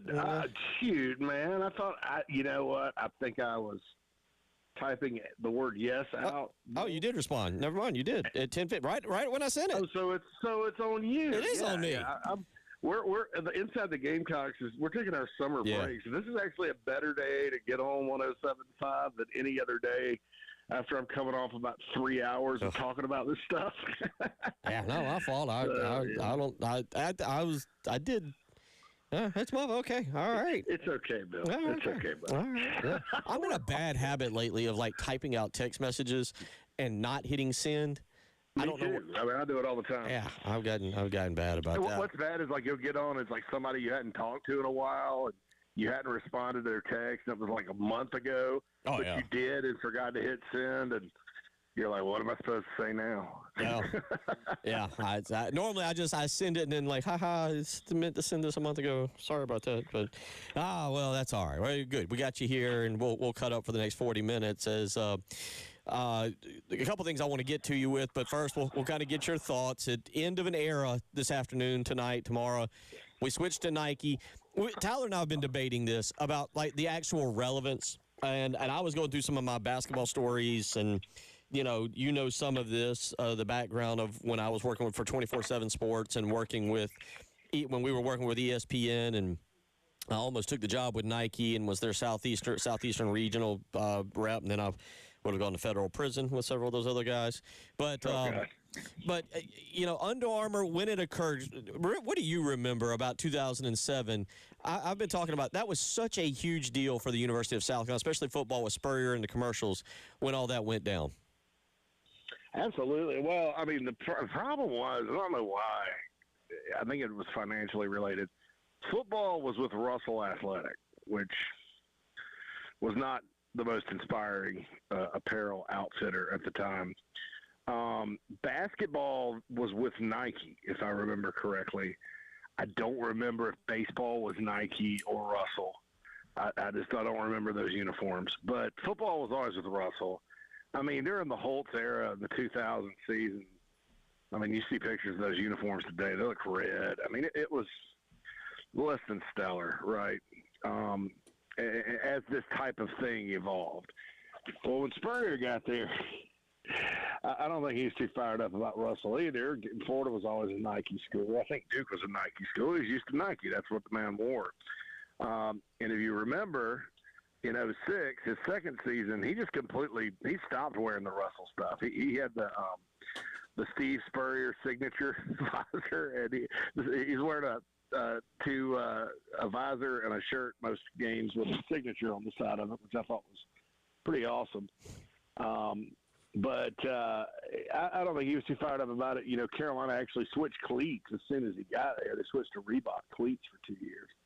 And so the Under Armour deal was, was a lot of money. It was good money. And Under Armour at the time was very cutting edge. Auburn had just gone to Under Armour. Maryland, of course, had been with Under Armour for a while, Texas Tech. And it served its purpose for 20 years. I mean, the commercials were great. Protect this house, all that. I think as a company, Under Armour maybe made some strategic decisions that, they may have gone in a different way that cost them some space, some stuff in the college space. But it really was a good run. I think what you're talking about is basketball recruiting. Yeah, that was a little bit different, as far as how that went with the shoe companies back then and stuff. But heck, Bruce Pearl didn't have any problem being an Under Armour school and getting to the Final Four and all that. And nowadays in basketball, it's just like straight up, just money. I mean, the shoes don't really matter. The important thing about this move and why I think it's good for Carolina is the players overwhelmingly, and this is not scientific, but it's just kind of common sense, prefer Nike shoes and clothes to the others. And it's not all of them will. I mean, everybody's got different tastes, but I think whatever shoes your players want to wear, most of them are cleats. That's probably what you should wear. I mean, that's just you don't want another fly in the ointment. It's hard enough to recruit anywhere these days. And so, why not do it? The fans were wanting it. They were wanting to switch from Under Armour. Nike was a logical partner. I think that with women's basketball and the national profile of that program, it actually helps Nike to have South Carolina on board too. And I think that had a lot to do with it as well. Women buy shoes too, a lot of them, probably more than men. And so from a marketing standpoint, that's big for Nike. So I think it was just time. As far as my personal excitement, I don't know. I don't wear Nike that much. But, the fans are excited about it. It's something Gamecock fans can rally around right now while we're waiting on football. And overwhelmingly positive. And another good thing that Jeremiah Donati's done since he's been the AD, I've kind of been on this kick about him. And if you kind of look at what the moves they've made, despite all the losing, I think he's on a good run right now. This is part of it. Well, obviously, we talked a little bit about it in hour number one. What Kevin Schnall appears to be doing, I'm not. That's a Jack Veltri, Jamie Bradford, John Whittle kind of thing in terms of what South Carolina's bringing in. But it looks all extremely positive for baseball. The Nike thing is a big deal. I know down here, I don't know if you've paid enough attention to it this week, but stuff has been made about Morgan Wallen up at Clemson over the weekend and the amount of money that brought in. And that is one of the reasons they're doing what they're doing to the football facility to give them an edge to be able to get some of these concerts to bring in a little more revenue. I mean, you can't get it right now because you're working on the stadium, but maybe as soon as next summer, I've heard rumors that don't be surprised next summer if they've got a big concert lined up for Williams-Brice Stadium if everything is ready. So I'm with you. I think he took a year. He took a year really to get his feet wet. Looked like he observed the Paul Maneri era, observed Shane Beamer, observed Lamont Paris, and now it's kind of go time in terms of how he wants to put his imprint on the university. And I'm with you. I think he's doing a heck of a job. Yeah, I mean, you look at the fixes. I mean, $11, $12 million worth of coaching changes in football did what it took to get Kendall Briles and those folks there. It's been well documented. Basketball had a lot more resources to spend, plus an expansion of that staff. He made the move quickly, and I was in favor of quickly to hook Paul Maneri, get him on out. Negotiated a lower buyout. That was good. That's always good. And then really that was a very smooth coaching search with Kevin Schnall. I mean, he was the guy that was said to be the guy from the beginning. There were some other people in the mix, certainly like Scott Forbes, and that was more serious than maybe people think. But his team was winning and moved on, so they hired Kevin Schnall, and he's hit the ground running. They're armed with NIL resources. Football did not lose. Now, football did not lose anybody that was not replaced. Vendrevius Jacobs was probably the biggest loss, and they replaced him with Nitro Tuggle, who had the same stats. I mean, essentially. So what needed to be done with that program, with basketball, if you're not going to make a coaching change in basketball, and then with baseball, it was all done, and that's refreshing. It's not always, you haven't always seen that, and we're in a different era of college sports, so maybe it wasn't realistic, but I think he's done a tremendous job, and I like the helicopter press conference too. That was.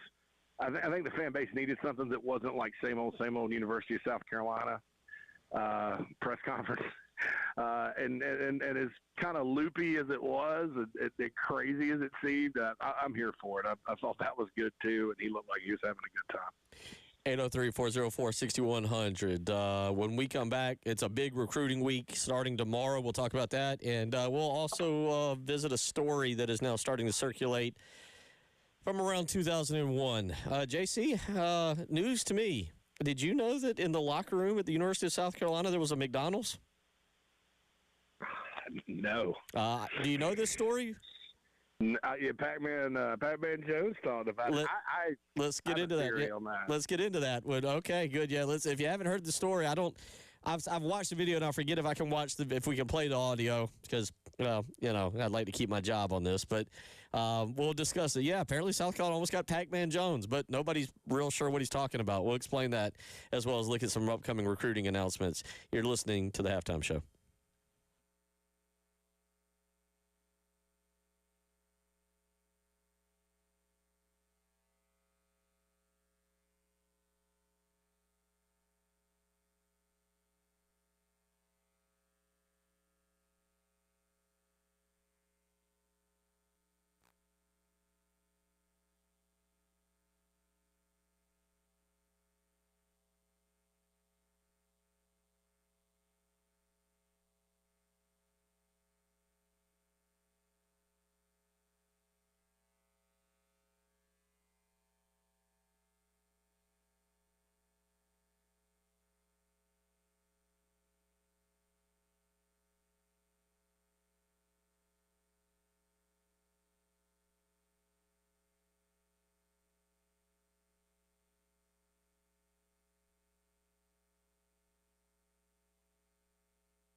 almost went to South Carolina just because they had the McDonald's down there at the bottom.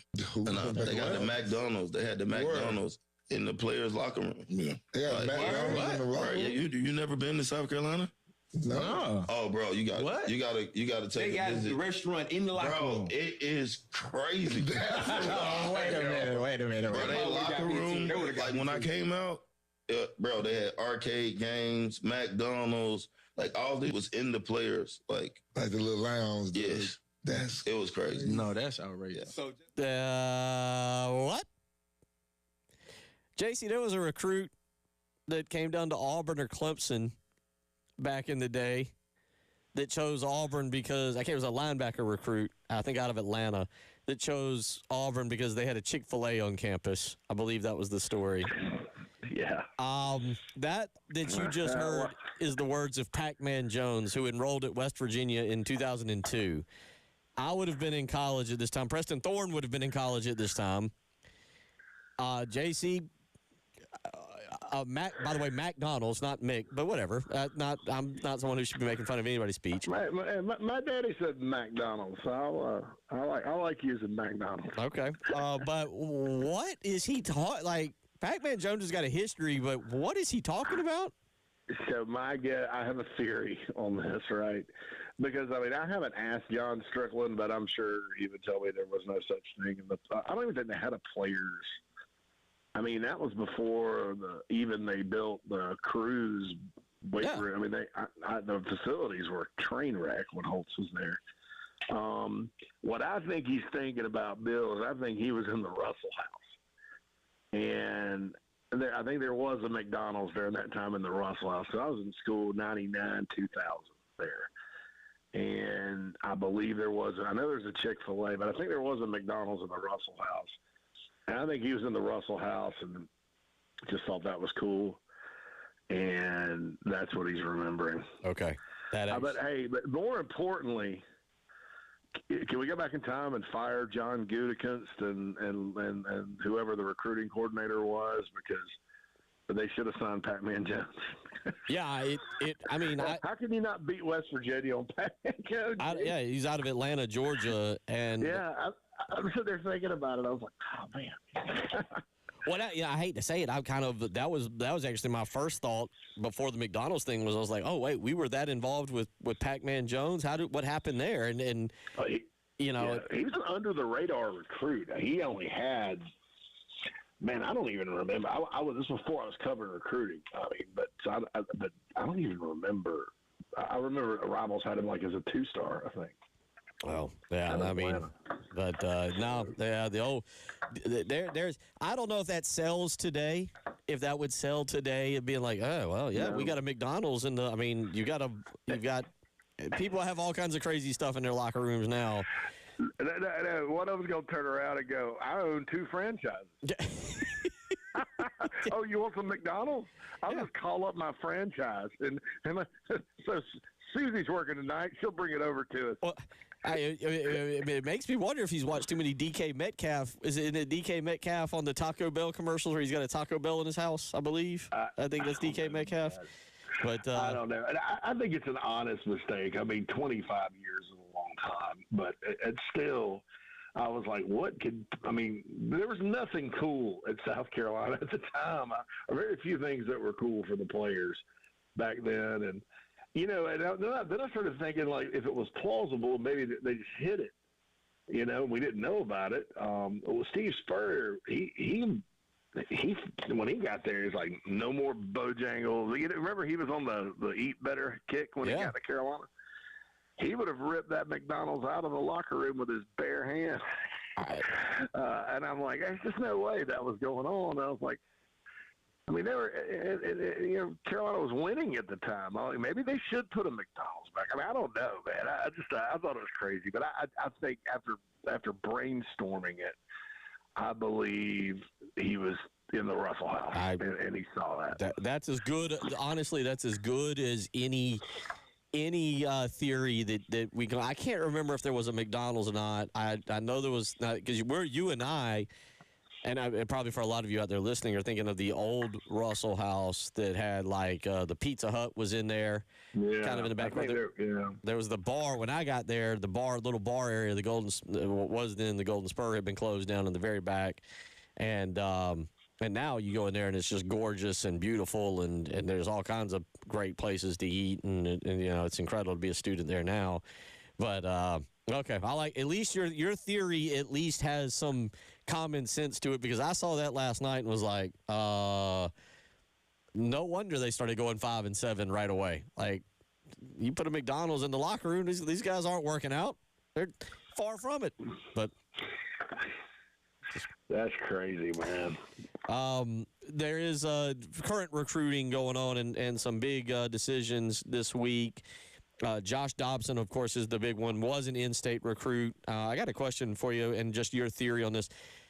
South Carolina and Shane Beamer have been so good in-state, and you look at it in this cycle, and it's not just South Carolina. Clemson has not really landed any in-state prospects as well, both schools striking out on a bunch of them. Theory on that as to why you're seeing guys, the in-state guys seeming to be going out of state. And I know Amari Patterson, South Carolina kind of pulled off of him, but Jaden Bryant's out of state. A lot of this. Thoughts on what we're seeing in-state right now? Yeah, it just kind of depends on the player. I mean, I don't, so I'll go through it. Jaden Bryant, we kind of know what that's all about. It's just, LSU wasn't even going to pay enough to keep him. Miami is one of the schools that just, Miami and the two Texas schools throw around money to high school players like crazy. What's weird about that to me is, Miami, if they would use some common sense, who was their best receiver last year? It was Malachi Tote. He was a 3-star kid from Broward County. He probably came for less than $100,000. I think it's an ego trip for Mario Cristobal, quite frankly, for their boosters.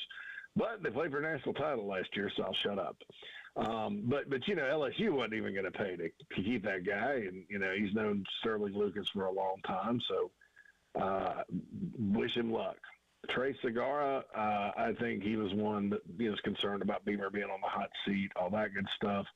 Kind of weird. He visited LSU. It was the only time he'd been there, and he committed it up. I heard he did have a good connection with the running backs coach, Kevin Smith there, who ironically played running back for UCF, Steve Spurrier's first game at South Carolina back in 2005. Seth Tillman's going to Clemson, so he's staying in state. Aiden Gibson, the Gamecocks backed off. Nate Carson entered a recruiting prediction machine prediction for him to South Carolina today. Number 6 is Trey Wembley from Daniel. He's going to Clemson. Amari Patterson, as you mentioned, they pulled off. Jaden Kelly Murray was committed to Carolina. They parted ways. He didn't just decommit, and he's going to Colorado now. After looked like Virginia Tech moved in another direction. Aiden Wiggins from Burns is number 10. He just got a Carolina offer. He's committed to Auburn. And then number 10 is Shannon Harris from Burns, wide receiver. Going to Syracuse, did not have an in-state offer. The guys they did lose, Ty Johnson's going to Georgia. He's a Georgia legacy. Ty Phillips is going to Alabama, the running back from Irmo, but he came in from North Carolina. He's a move-in. So it's kind of like Josh Dobson in South Carolina. And then the rest of them did not have opportunities except for the ones that, Carolina got. So it's not as bad as it looks. Right. But when you look at the top 10 and you see all these different schools, Bill, I don't blame anybody for thinking that.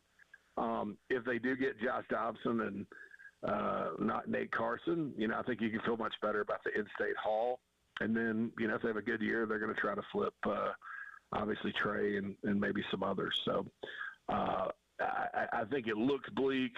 I think, obviously, they got to close the deal this week with some guys. But I think at the end of the day, they're going to end up with what will be on the other side, multiple top 10 or top players in the state if you go back and look at it.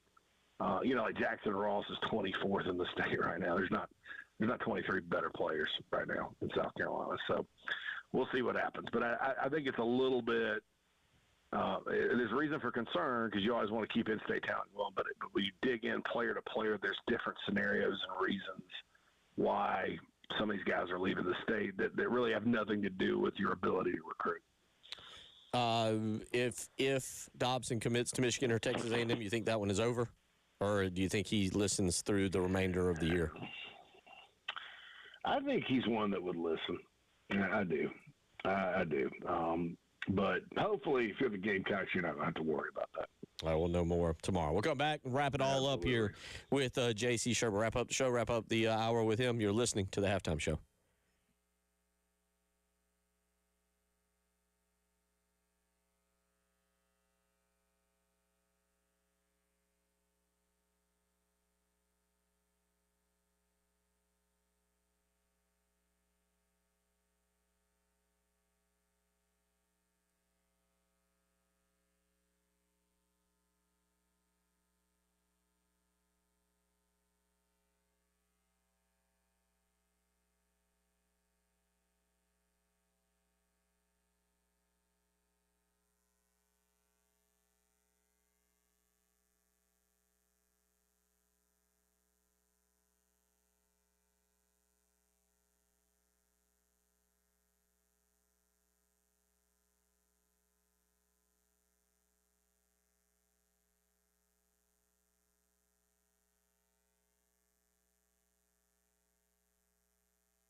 We're wrapping it all up on a Talking Tuesday with J.C. Sherbert as we get one step closer, one day closer to the start of the college football season. J.C., I was saying this at the beginning of the program. Really, it's about this time next month that we'll start hearing about shoulder pads and shells and players being out there. And I want to real quick, we don't have a ton of time, but Tyler and I discussed it a little bit last week, your early depth chart that you put out on Gamecock Central, and just your thoughts on that as you kind of looked at it and analyzed it. And we'll start with the offense, what you kind of thought about and some of the positions that you kind of maybe went back and forth with there. DJ Black at wide receiver was a little bit of a surprise to me.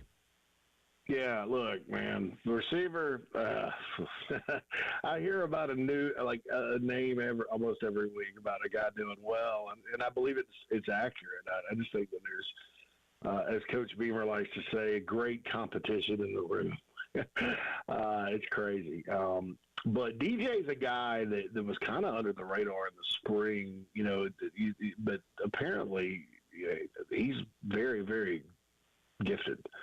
Darren Usher was on our show with us, and one thing that stuck with us when he was discussing the portal receivers, he talked about DJ Black, and he said he could fly, and he's always been fast. Keep in mind, he's from, the county of Champions, Spartanburg, where I'm from, at Chapman High School, where broke Debo Samuel's record. And his stats won't overwhelm you from last year, but a lot went into that pick. The offensive line, obviously there's a with peak and without peak. Running back's pretty good. We think Fuller's definitely going to start. But the receiver position, Bill, could go a lot of different directions as far as who starts. And then on top of that, it depends on the formation. If he comes out in 5 wide, obviously 5 receivers are going to start. So we'll see what happens with all of that. But, some of those spots are not as easy as maybe they have been in the past. I don't know if you were on or not, and I told you this, and I'll just get real quick your take on it. My kind of one of my hot takes is Jaden Sellers leads the team in receptions and yards this year. I think he's the breakout guy.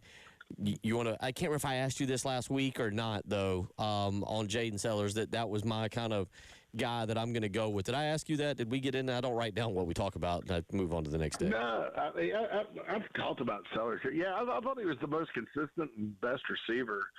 I didn't think. I was told he was one of the best and most consistent receivers in spring practice. And, he was awfully productive his first year. I mean, if you look, he really played 6-7 games. Every one of those games he produced. I think that's what you're looking for. We all know there's talent and potential in this room. And we also know it's been young the last 2 years, and there's been injuries to some of the older guys the last couple of years. But this year, if everybody's healthy and you're ready to go, the idea is to get more numbers, more production. You're probably going to be running more plays, too, with this offense. So I think Sellers, given what he did last year, and, playing, he's kind of a slot guy. They can use, that this offense uses guys like that well. I don't think will the stats end up that way? I don't know, but I don't think that's a bad bet, Bill. I think you're kind of onto something. The other one, and I threw this out, and again, I don't know if we talked about it, I think a little bit. I go with Christian Clark at running back. Now, I think it'll take a few games. I think Matt Fuller gets his opportunities. I think Clark is the better one, and we'll get more into that as we get closer to the season. Defensively, I don't agree with you there. Yeah. And it's not – I was with you, okay? But I've just heard it from too many people. And when it's like that, whenever I hear this kind of feedback, and I'll tell you this about Matt Fuller, it's like J.C. Horn – Marcus Lattimore. I mean, guys that just you hear it enough from enough people, and you're like, nah, and that's it. But hey, look, if Christian Clark beats him out and Matt Fuller's that good, then that just means Christian Clark's that much better. So away we go. Christian Clark had a great spring, but I wanted to explain that to you, like that there's a reason why I disagree, and it's not because I just disagree with your initial thoughts. I think it's a good football take. I just feedback and intel just has blown me away about Matt Fuller, and it's been continuous. So away we go. Let's see if he can do it. Yeah, we'll stay on this for just a second. It's not that I disagree. Look, those coaches, they see him all the time. I don't. I also know how those things tend to kind of play out from time to time. And I think, and this is going to sound bad, and I don't mean it to. I don't mean it to sound this way, but it's going to come across this way. Matt Fuller, by all accounts, is an incredible human being. Like, works his butt off, does everything right. Everybody won't. You got to do it in games. You got to do it in games. And we'll see if he can do it. How bad was the offensive line last year, and how much did it contribute to the overall running game? I don't know. There's a lot that goes there, but I do know, I feel like there's a lot of guys pulling for him, wanting him to live up to that because he is such a good kid. I think Clark's the better running back. We'll see. And to your point, if they're both as good as you hope, you feel really good throwing in Lenore Sellers' running ability with South Carolina's run game being a much, much improved this year. Yeah, I mean, and look, man, I couldn't sit there blindly and watch Christian Clark in the Citrus Bowl and then watch Matt Fuller last year and tell you that Clark's not better. I'll be honest. I mean, it's not a bad take. But the feedback's not just been like on some players, he's like, oh, he's our most complete back. Well, what does that mean? It's been a little bit more like this guy's elite. So, hey, we'll see. And it's come from different people. It's not come from just like one person. So, we'll see. I hope so. I look forward to it, and it's a good talking point. You'd rather talk about somebody being good than any of that. JC, always appreciate it, buddy. Enjoy the week off, and we'll catch up with you next week. Happy 4th of July, brother. You too. Take care. All done for today. We'll see you tomorrow. Have a great day.